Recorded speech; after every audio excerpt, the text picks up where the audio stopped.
Hi. അപ്പം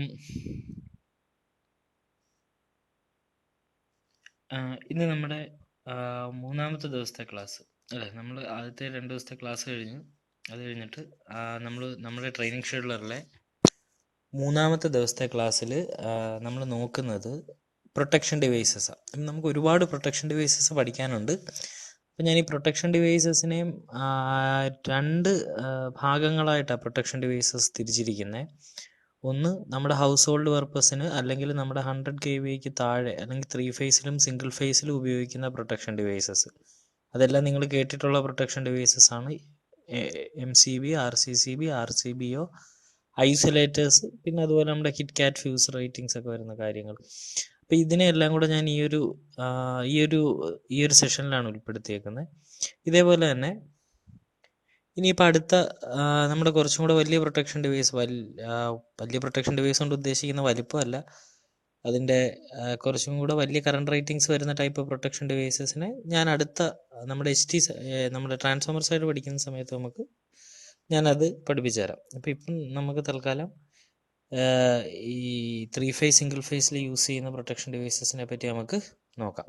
അപ്പം അതിൽ ഏറ്റവും ബേസിക്കായിട്ട് നമ്മൾ കുറേ കാര്യങ്ങൾ പഠിക്കണം. അപ്പം ഡേ 3യും ഡേ 4ഉം ശരിക്കും പറഞ്ഞാൽ ബാക്ക് ടു ബാക്ക് ആയിട്ടുള്ളൊരു ക്ലാസ്സാണ്. അപ്പോൾ അത് നിങ്ങൾ ആ ക്ലാസ് 2ഉം കേട്ട് കഴിഞ്ഞിട്ട് ഇതിനകത്ത് വരുന്ന സംശയങ്ങളൊക്കെ നമുക്ക് ക്ലിയർ ചെയ്യാം. അപ്പം തൽക്കാലം നമുക്ക് സ്റ്റാർട്ട് ചെയ്യും. ഇന്നത്തെ ദിവസത്തെ ക്ലാസ്സിൽ നമ്മൾ ഈ പൊതുവെയുള്ള പ്രൊട്ടക്ഷൻ ഡിവൈസസിൻ്റെ, അതായത് നമ്മുടെ ഈ പ്രൊട്ടക്ഷൻ ഡിവൈസിൻ്റെ റേറ്റിംഗ് എങ്ങനെയാണ്, ഇതിൻ്റെ വർക്കിംഗ് എങ്ങനെയാണ്, അതിൻ്റെ ബേസിക്കായിട്ട് നമ്മൾ എവിടെ ഉപയോഗിക്കണം, അത് ആ സിംഗിൾ ഫേസിൽ എന്തൊക്കെ യൂസ് ചെയ്യാം, അതിൻ്റെ അങ്ങനത്തെ ബേസിക് ആയിട്ടുള്ള കുറേ കാര്യങ്ങളായിരിക്കും നമ്മൾ നോക്കുന്നത്.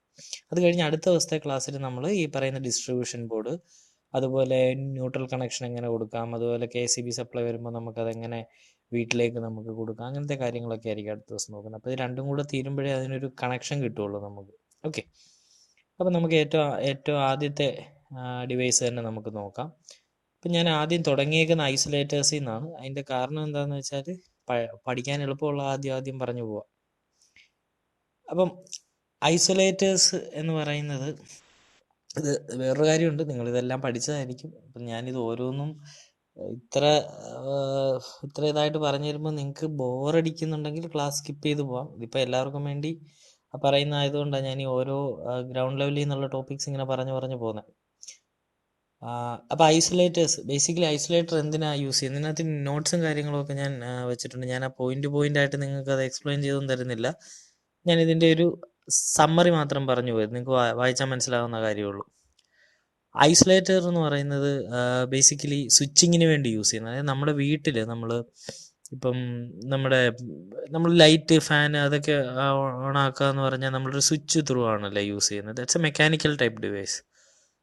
ഒരു മൂവിങ്ങും കാണും, ഒരു ഫിക്സ്ഡ് ആയിട്ടുള്ള കോണ്ടാക്റ്റ് കാണും. നമ്മൾ സ്വിച്ച് ഓൺ ഓഫ് പൊസിഷൻ ഇടുമ്പോൾ അത് വന്നിട്ട് അതിൻ്റെ സർക്യൂട്ട് കംപ്ലീറ്റ് ആകുന്നത് സെയിം ഇത് തന്നെ. പക്ഷേ ഇറ്റ്സ് ആൻ എൻക്ലോഷർ. ഈ ഐസൊലേറ്റർ എന്ന് പറയുന്ന ഒരു എൻക്ലോസ്ഡ് ഇതിനകത്ത് വരുന്നത്. അപ്പം നമുക്ക് സ്പാർക്കിങ്ങോ കാര്യങ്ങളോ ഒന്നും നമ്മുടെ പുറത്തേക്ക് വരില്ല.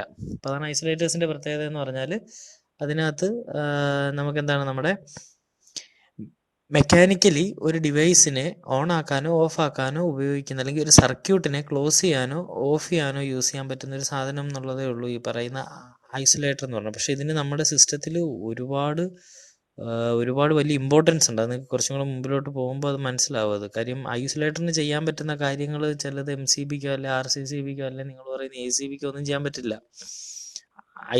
ഐസൊലേഷൻ പർപ്പസിന് ഇത്രയും നല്ലൊരു ഡിവൈസ് അല്ലെ, നമുക്കൊരു ഒരു സർക്യൂട്ടിനെ ഐസൊലേറ്റ് ചെയ്യാൻ ഏറ്റവും സേഫ് ആയിട്ടുള്ള ഒരു സാധനം, ഏറ്റവും സേഫ് ആയിട്ടുള്ള ഡിവൈസ് എന്ന് പറയുന്ന ഐസൊലേറ്റർ തന്നെ. അപ്പോൾ ഇത് ബേസിക്കലി യൂസ് ചെയ്യുന്ന നമ്മുടെ പവർ സോഴ്സിൽ നിന്ന് നമ്മുടെ ഇലക്ട്രിക്കൽ സിസ്റ്റത്തെ മൊത്തത്തിൽ ഐസൊലേറ്റ് ചെയ്ത് നിർത്താൻ വേണ്ടിയിട്ടാണ് നമ്മൾ ഈ ഐസൊലേറ്റേഴ്സ് യൂസ് ചെയ്യുന്നത്. ഐസൊലേറ്ററിൻ്റെ അടുത്തൊരു പ്രത്യേകത എന്ന് വെച്ചാൽ ഇത് മാനുവലി ഓപ്പറേറ്റഡാണ്. നിങ്ങളത് വ്യക്തമായിട്ട് മനസ്സിലാക്കേണ്ട കാര്യം, ഇറ്റ്സ് മാനുവലി ഓപ്പറേറ്റഡ്. അല്ലാതെ നമ്മുടെ സിസ്റ്റത്തിൽ ഒരു ഇൻട്രപ്ഷൻ വന്നെന്ന് പറഞ്ഞോ, അല്ലെങ്കിൽ നമ്മുടെ സിസ്റ്റത്തിൽ ഒരു ഷോർട്ട് സർക്യൂട്ട് വന്നാലോ, അല്ലെങ്കിൽ നമ്മുടെ സിസ്റ്റത്തിലൊരു റെസിഡ്യുവൽ കറണ്ട് വന്നാലോ, ഓവർലോഡ് വന്നാലോ ഒന്നും ഇത് തന്നെ ഓപ്പറേറ്റ്. നമ്മളിത് മാനുവലി പോയി ഓപ്പറേറ്റ് ചെയ്യുന്ന സമയത്ത് മാത്രമേ അതിൻ്റെ ആ ഒരു ഓപ്പറേഷൻ അവിടെ സംഭവിക്കുകയുള്ളൂ. പറയുന്ന കൺസെപ്റ്റ് ക്ലിയർ ആകുന്നുണ്ടല്ലോ.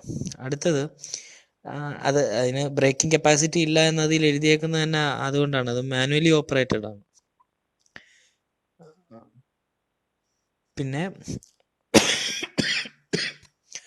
അപ്പം ആ മാനുവലി ഓപ്പറേറ്റഡ് ആയിട്ടുള്ളത് കൊണ്ട് തന്നെ നമുക്ക് എന്താണ് ഒരു സർക്യൂട്ടിനെ ഓൺ ആക്കാനും ഓഫ് ആക്കാനും വേണ്ടി മാത്രമായിരിക്കും നമ്മൾ ഐസൊലേറ്റർ യൂസ് ചെയ്യുന്നത്. ഞാൻ അതിൻ്റെ ഫിഗർ ഒന്ന്, അല്ലെങ്കിൽ അതിൻ്റെ ഒരു നമ്മൾ ഫിസിക്കലി അത് കാണുന്ന എങ്ങനെ ഇരിക്കും, നിങ്ങളെല്ലാം കണ്ടിട്ടുള്ളതായിരിക്കും ഈ പറയുന്ന ഡിവൈസ്. ഇത് ഡിവൈസിൽ നമ്മൾ നോക്കിക്കഴിഞ്ഞാൽ ഇപ്പം മൗസ് പോയിന്റേഴ്സ് നോക്കുക, ഇവിടെ 40 ആംബിയർ എന്ന് പറയുന്ന ഒരു റേറ്റിംഗ് എഴുതിയിട്ടുണ്ട് അല്ലേ. 40 ആംബിയർ എന്ന് പറയുന്ന ആ ഡിവൈസിൻ്റെ ഒരു കറണ്ട് റേറ്റിംഗ് ആണ്. നിങ്ങൾ മനസ്സിലാക്കേണ്ട കാര്യം, ഏത് ഇലക്ട്രിക്കൽ ഡിവൈസ് എടുത്താലും ആ ഡിവൈസിന് ഒരു കറണ്ട് റേറ്റിംഗ് കാണും. എന്താണ് ഈ 40 ആംബിയർ കൊണ്ട് ഉദ്ദേശിക്കുന്നതെന്ന് ചോദിച്ചാൽ, ഈ 40 ആംബിയർ വരെ ഇതിനകത്തൂടെ പാസ് ചെയ്ത് പോകാമെന്ന് പറയുന്നത് ഇത് സേഫ് എന്നുള്ളതാണ്. ഈ ഡിവൈസിൻ്റെ ഒരു സേഫ്റ്റിയാണ് ഈ 40 ആംബിയർ എന്ന് പറയുന്നത്, അല്ലെങ്കിൽ അതിൻ്റെ കറണ്ട് റേറ്റിംഗ് ആണ് ആ ഡിവൈസിൻ്റെ. നമുക്ക് ഏതൊരു ഡിവൈസ് എടുത്താലും നമ്മൾ അതിൻ്റെ ഒരു മാക്സിമം ബെയർ ചെയ്യാൻ പറ്റുന്ന ഒരു കപ്പാസിറ്റി അല്ലെങ്കിൽ ഒരു കേപ്പബിലിറ്റി പറയുമല്ലോ, അതാണ് ഈ 40 ആംബിയർ കൊണ്ട് ഉദ്ദേശിച്ചേക്കുന്നത്.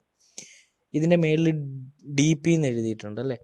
DP എന്ന് പറഞ്ഞാൽ ഡബിൾ പോൾ കൊണ്ട് ഉദ്ദേശിക്കുന്നത് എന്താ, ഇവിടെ നമുക്ക് 2 പോൾസ് ഉണ്ട്. നിങ്ങൾ മൗസ് പോയിന്റർ ശ്രദ്ധിക്കുക, 2 പോൾസ് ഉണ്ട് കണ്ടോ. അതായത് ഫേസ് ന്യൂട്രൽ വേണേൽ കൊണ്ട് കൊടുക്കാം, മനസ്സിലാകുന്നുണ്ടോ. അതായത് 2 പോൾ. ഇപ്പം ഇതിപ്പോൾ ഇത് മാത്രമേ ഉള്ളായിരുന്നെങ്കിൽ ഇതിനെ നമ്മൾ സിംഗിൾ പോൾ SP എന്ന് വിളിച്ചേനെ, ആ സിംഗിൾ പോൾ ഡിവൈസ് എന്ന് വിളിച്ചേനെ. ഇതിപ്പോൾ ഒരു ഡബിൾ പോൾ ഡിവൈസ് ആയത് ഈ കാണുന്നത്. ഓക്കെ, ഇതേപോലെ ഇതിപ്പം കൂടുതൽ യൂസ് ചെയ്യുന്ന സിംഗിൾ ഫേസ് സിസ്റ്റത്തിനായിരിക്കും ഇത് യൂസ് ചെയ്യുന്നത് നമ്മൾ, ഒരു ഫേസ് ന്യൂട്രൽ മാത്രമായിട്ട് വരുന്ന കേസിൽ. അപ്പം അതിൻ്റെ ഒരു സർക്യൂട്ട് ഡയഗ്രം ഇവിടെ വരച്ചിട്ടുണ്ട് കണ്ടോ. 1 2 3 4 എന്നുള്ള രീതിയിൽ ഇവിടെ വരച്ചേക്കുന്നത്. അതിൻ്റെ നടുക്ക് ആ സ്വിച്ചിന്, നമ്മുടെ ആ സ്വിച്ചിന് നടുക്കൊരു ബ്രേക്ക് ലൈൻ പോലെ വരച്ചേക്കുന്ന ഒരു സംഭവം, നമുക്കൊരു ഒരു ഡാഷ് ലൈൻ പോലെ കിടക്കുന്നുണ്ട്. അത് അതുകൊണ്ട് ഉദ്ദേശിക്കുന്നതെന്ന് വെച്ചാൽ, ഇത് ഓൺ ആക്കുകയോ ഓഫ് ആക്കുകയോ ചെയ്യുമ്പോൾ, അല്ലെങ്കിൽ ഈ ഡിവൈസ് ഈ പറയുന്ന നോബിൽ പിടിച്ചിട്ട്, റെഡ് കളർ നോബിൽ പിടിച്ച് ഓൺ ആക്കുകയോ ഓഫ് ആക്കുകയോ ചെയ്യുമ്പോൾ ഈ 2 പോളും ഒരുമിച്ചായിരിക്കും ഇതിൽ നിന്ന് ഐസൊലേറ്റ് ആകുന്നത്. അതുകൊണ്ടാണ് ഇത് മെക്കാനിക്കലി ഇത് ഇന്റർകണക്റ്റഡ് ആണെന്ന് കാണിക്കാൻ വേണ്ടിയിട്ടാണ് നമ്മളിത് ചെയ്യുന്നത്. നമ്മൾ ഇലക്ട്രിക്കൽ ലാബിൽ അല്ലെ മെഷീൻസ് ലാബിലൊക്കെ മിക്കവാറും നമ്മൾ ചെയ്യുന്ന സമയത്ത് നമ്മൾ മറ്റേ പ്രൊസീഡ് കിട്ടാൻ വേണ്ടി നമ്മൾ ഇത് വരച്ചിട്ട് പോകുമല്ലോ. നമ്മുടെ സർക്യൂട്ട് വരച്ചിട്ട് പോകുമ്പോൾ നിങ്ങൾ നോക്കിയാൽ മതി, ആ സർക്യൂട്ടിൽ നിങ്ങൾ മിക്കവാറും ഈ പറയുന്ന സ്വിച്ചസ് തമ്മിൽ ഇങ്ങനെ ഡാഷ് ലൈൻസ് വെച്ചിട്ട് നിങ്ങൾ എപ്പോഴും കണക്ട് ചെയ്യും. അത് അങ്ങനെ കണക്ട് ചെയ്യുന്നത് എന്തിനാന്ന് ചോദിച്ചു കഴിഞ്ഞാൽ, ആ പറയുന്ന സ്വിച്ച് എന്ന് പറയുന്നത് നമുക്ക് നമ്മൾ ഓൺ ആക്കുകയോ ഓഫ് ആക്കുകയോ ചെയ്യുന്ന സമയത്ത് ആ സ്വിച്ച് 2 പോളിനെയും കൂടി ഒരുമിച്ചായിരിക്കും അത് ഡിസ്കണക്ട് ചെയ്ത് പോകുന്നത്. ഇനി അത് ഇവിടെ വേറൊരു പോളും കൂടെ ഉണ്ടെങ്കിലും 3 പോളാണെങ്കിൽ ഇത് 3ഉം കൂടെ ഒരുമിച്ചായിരിക്കും. 4 പോളാണെങ്കിൽ 4ഉം കൂടെ ഒരുമിച്ചായിരിക്കും. ഇപ്പം അടുത്തൊരു ഡയഗ്രം നോക്കിക്കഴിഞ്ഞാൽ ഇത് കണ്ടില്ലേ, ഇതൊരു 4 പോൾ ഡിവൈസ്, അതവിടെ FP എന്ന് കാണിച്ചിരിക്കുന്നത് അല്ലേ. ഇതിലാകുമ്പോൾ 3 ഫേസ് RYB എന്ന് പറയുന്ന 3 ഫേസ്, ഒരു ന്യൂട്രലും നമുക്ക് കൊണ്ടുവന്നിരിക്കുക. ഇറ്റ്സ് ബേസിക്കലി ഇത് നമുക്ക് 3 ഫേസ് കണക്ഷൻസിനൊക്കെ യൂസ് ചെയ്യാൻ പറ്റുന്ന ഒരു ഡിവൈസ്. അപ്പോൾ ഇതിൽ 4 പോൾ ഡിവൈസ് ആയത്. അപ്പോൾ 4 പോൾ ഡിവൈസ് ആകുമ്പോൾ എന്താ ഗുണം, ഇവിടെ നമുക്ക് ഈ 4 പോളും ഇത് തമ്മിൽ ഇന്റർകണക്റ്റഡ്, അതായത് ഇത് ഓൺ ഓഫ് ചെയ്യുന്ന സമയത്ത് ഈ 4 പോളും കൂടെ ഒരുമിച്ചായിരിക്കും ഓൺ ഓഫ് ആകുന്നത്. അതായത് Rഉം Yഉം Bയും ന്യൂട്രലും കൂടെ ഒരുമിച്ചായിരിക്കും കട്ട് ചെയ്യുന്നത്. അപ്പം ഈ ഒരു കാരണം കൊണ്ടാണ് നമ്മൾ ഇതിൻ്റെ ആദ്യം നമ്മൾ പറഞ്ഞ ഈ പറയുന്ന ഐസൊലേറ്റർ എന്ന് പറയുന്നത് എന്താണ്, ഈ ഇലക്ട്രിക്കൽ സർക്യൂട്ടിനെ അതിൻ്റെ പവർ സോഴ്സിൽ നിന്ന് നമുക്ക് മാറ്റി നിർത്താനായിട്ട്, അല്ലെങ്കിൽ പവർ സോഴ്സിൽ നിന്ന് ഓണോ ഓഫോ ചെയ്യാൻ വേണ്ടി നമുക്ക് ഏറ്റവും കൂടുതൽ ഉപയോഗപ്പെടുന്ന ഒരു ഡിവൈസാണ് ഈ ഐസൊലേറ്റർ എന്ന് പറയുന്നത്. കൺസെപ്റ്റ് ക്ലിയർ ആയെന്ന് വിചാരിക്കുന്നു. ഇതിൻ്റെ കറണ്ട് റേറ്റിംഗ് നോക്കിയാൽ 63 ആംബിയർ എഴുതിയേക്കുന്നത്. നമ്മൾ നേരത്തെ നോക്കിയതിൻ്റെ 40 ആംബിയർ. നമുക്ക് ആ കറണ്ട് റേറ്റിംഗ്സിൻ്റെയൊക്കെ സ്റ്റാൻഡേർഡ് ആയിട്ടുള്ള നോംസ് എന്താണെന്നുള്ളതൊക്കെ വഴിയെ പഠിക്കാം നമുക്ക്. ഇത് ക്ലിയർ ആണല്ലോ. ഇപ്പം നമ്മൾ ഐസൊലേറ്ററിൽ പറഞ്ഞതിൽ ഐസൊലേറ്ററിന് ഇല്ലാത്ത ചില ഗുണങ്ങളെന്ന് പറഞ്ഞാൽ, ഇത് ഓട്ടോമാറ്റിക്കലി ഓപ്പറേറ്റഡ് അല്ല, പിന്നെ എന്തെങ്കിലും ഇൻട്രപ്ഷൻ വന്നാൽ ഇതിൽ ഓഫ് ആകത്തില്ല. അപ്പം ഈ 2 കാര്യങ്ങളും നമുക്കൊരു പ്രശ്നമായിട്ട് കിടക്കുക. പിന്നെ അതിൻ്റെ ഇടയ്ക്ക് നിങ്ങളെ പെട്ടെന്ന് നമുക്ക് ആവശ്യമുള്ള, അടുത്ത ക്ലാസ്സിൽ ആവശ്യമുള്ളത് പോർസലിൻ കിറ്റ് കാറ്റ് ഫ്യൂസ് എന്ന് പറയും. നമ്മുടെ വീടുകളിൽ പൊതുവെ പറയുകയാണെങ്കിൽ നമ്മൾ ഫ്യൂസ് കെട്ടാൻ പറയുമ്പോൾ നമ്മൾ പോയി കെട്ടുന്ന ഫ്യൂസ് അല്ലേ. മിക്കവാറും നമ്മുടെ മെയിൻ സ്വിച്ചിൻ്റെ അടുത്ത് മെയിൻ സ്വിച്ച് എന്ന് ഉദ്ദേശിക്കുന്നത് എനർജി മീറ്റർ വെച്ചേക്കുന്ന സ്ഥലം കേട്ടോ. ഞാനത് എന്താ നമ്മൾ സാധാരണ പറയുന്ന രീതിയിൽ പറഞ്ഞതേ ഉള്ളൂ. എനർജി മീറ്റർ മെയിൻ സ്വിച്ച് കൊണ്ട് ഉദ്ദേശിക്കുന്നത് നമ്മുടെ വീട് സിംഗിൾ ഫേസ് ആണെങ്കിൽ ആ മെയിൻ സ്വിച്ചിനെ വിളിക്കുന്ന പേര് ICDP എന്ന്, അതായത് iron clad double Paul switch എന്നാണ് വിളിക്കുന്നത്. നമുക്ക് കോമൺലി അറിയാവുന്ന പേര് മെയിൻ സ്വിച്ച് ആയതുകൊണ്ട് ഞാൻ മെയിൻ സ്വിച്ച് എന്ന് പറഞ്ഞു എന്നുള്ളേ ഉള്ളൂ. ഇതെല്ലാം നമുക്ക് ട്രാക്കിലോട്ട് പതുക്കെ പതുക്കെ കൊണ്ടുവരണം. ഈ പറയുന്ന കാര്യങ്ങളുടെ എല്ലാം ടെക്നിക്കൽ നെയിംസ് പഠിക്കണം. ആരെങ്കിലും എവിടെയെങ്കിലും ഇൻ്റർവ്യൂവിനൊക്കെ പോകുന്ന സമയത്ത് ആ രീതിയിൽ നിങ്ങൾ പ്രസൻറ്റ് ചെയ്യാവുള്ളൂ. ഓക്കെ, അപ്പം ഓക്കെ, നമ്മുടെ മെയിൻ സ്വിച്ചിന് അടുത്ത് അല്ലെങ്കിൽ എനർജി മീറ്ററിനകത്തിരിക്കുന്ന അടുത്തിരിക്കുന്ന നമ്മുടെ വീടുകളിൽ കാണുന്നത് വെച്ച് ഞാൻ കമ്പയർ ചെയ്യുന്നു എന്നുള്ളേ ഉള്ളൂ.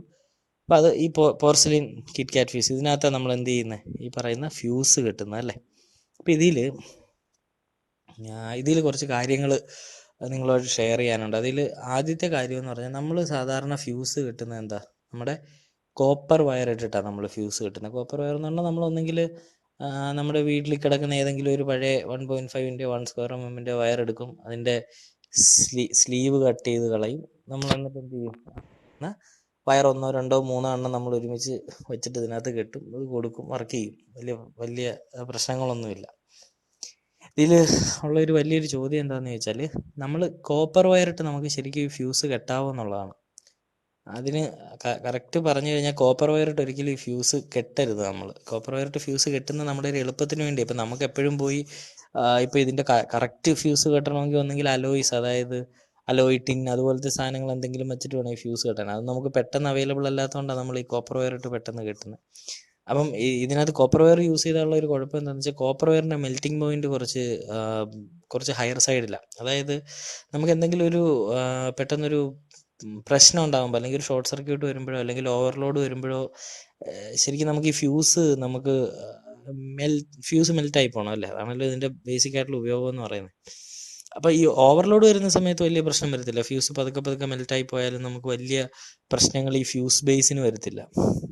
പക്ഷെ പെട്ടെന്നൊരു ഷോർട്ട് സർക്യൂട്ട് വല്ലതും വരുന്ന സമയത്ത് ചിലപ്പം ഫ്യൂസ് നമുക്ക് മെൽറ്റായി പോകും ഷോർട്ട് സർക്യൂട്ട് വരുന്ന സമയത്ത്. പക്ഷെ എന്താ പ്രശ്നമെന്ന് ചോദിച്ചു കഴിഞ്ഞാൽ, ഇതിനകത്തേക്ക് ഒരു ഹൈ കറണ്ട് പെട്ടെന്ന് കയറി വരുമ്പോൾ മെൽറ്റ് ആകാനുള്ള ടൈം കുറച്ചെടുക്കും. അപ്പോഴത്തേക്ക് എന്ത് പറ്റുമെന്ന് ചോദിച്ചാൽ, ഇതിൻ്റെ ഫ്യൂസ് ബേസും, അതായത് ഇതിൻ്റെ ഈ കാണുന്ന ഫ്യൂസ് ബേസ് ഈ പോർഷനും ഇതിൻ്റെ ഈ പോർഷനും ഒക്കെ ചിലപ്പോൾ, അതായത് ഇൻകമ്മിങ് വന്ന് കയറുന്ന പോർഷൻ ബ്ലാസ്റ്റ് ആയി പോകാൻ അല്ലെങ്കിൽ പൊട്ടിപ്പോകാനുള്ള ഒരു കൂടുതലുണ്ട്. അതുകൊണ്ട് കഴിയുന്നത് മെൽറ്റിംഗ് പോയിന്റ് കുറഞ്ഞ കുറഞ്ഞ ഫ്യൂസ് ഇട്ട്, അല്ലെങ്കിൽ മെൽറ്റിംഗ് പോയിന്റ് കുറഞ്ഞ മെറ്റീരിയൽ ഇട്ട് വേണം നമ്മൾ എപ്പോഴും ഫ്യൂസ് കെട്ടാൻ വേണ്ടിയിട്ട്.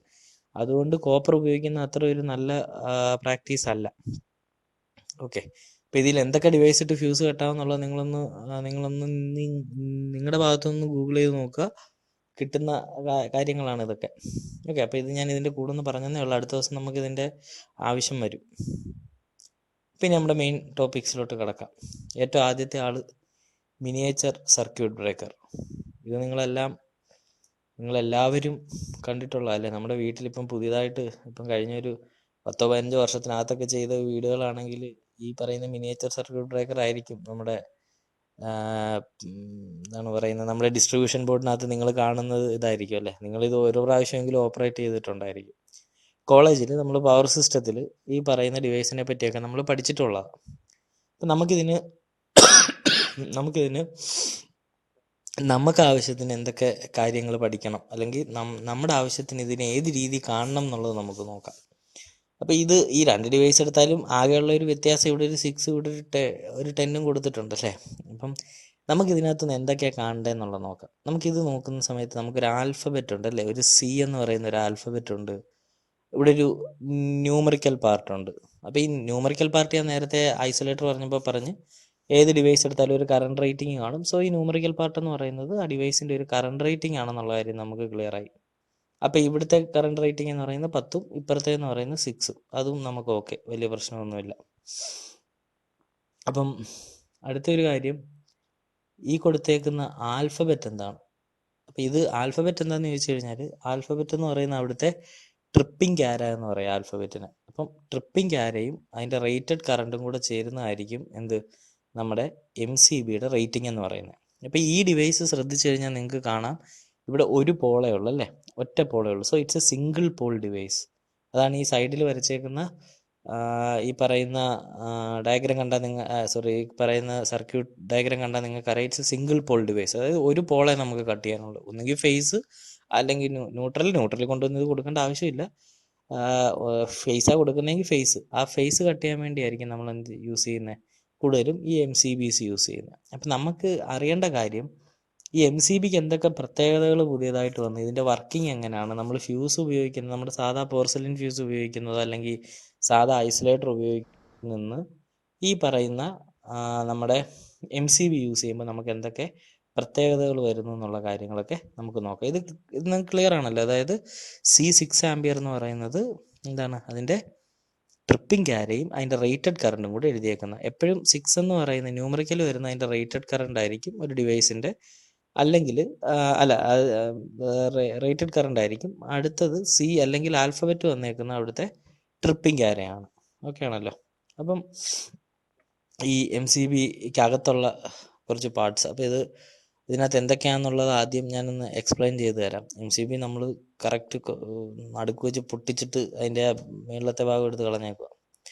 അപ്പോൾ ഇതിലൊരു കോപ്പർ ബ്രൈഡ്സ് കൊടുത്തിട്ടുണ്ട്. ഏറ്റവും പെട്ടെന്ന് കാണുന്ന ഒരു സാധനം ഈ കോപ്പർ ബ്രൈഡ്സ്. ഇപ്പോൾ ഈ മൗസ് കാണിച്ചേക്കുന്ന സ്ഥലം കോപ്പർ ബ്രൈഡ്സ് എന്ന് പറഞ്ഞ് കുറേ കോപ്പറിൻ്റെ സ്ട്രിപ്പ് ഇങ്ങനെ അടുക്കി വെച്ചിട്ടുണ്ട്. പിന്നെ ഇവിടെ ഒരു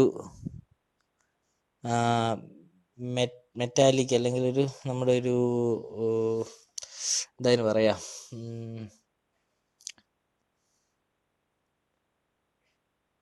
നമ്മുടെ ഒരു മാഗ്നറ്റിക് ട്രിപ്പ് ചെയ്യാനായിട്ട് ഒരു മാഗ്നറ്റിക് കോയിൽ നമ്മളിങ്ങനെ ഫുള്ളി ചുറ്റി വെച്ചിട്ടുണ്ട്. അപ്പോൾ അവിടെ ഒരു മാഗ്നറ്റിക് കോയിലുണ്ട്, നമ്മളൊരു കോപ്പർ ബ്രൈഡ്സ് കണ്ടു.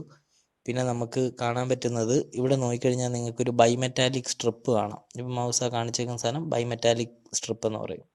ഇതെന്ന് പറയുന്നത് അതിൻ്റെ നോബ്. ഇത് മേളിലോട്ടും താഴോട്ടും ആകുമ്പോൾ ഈ കോണ്ടാക്റ്റാണ് മേളിലോട്ടും താഴോട്ടും പോകുന്നത്.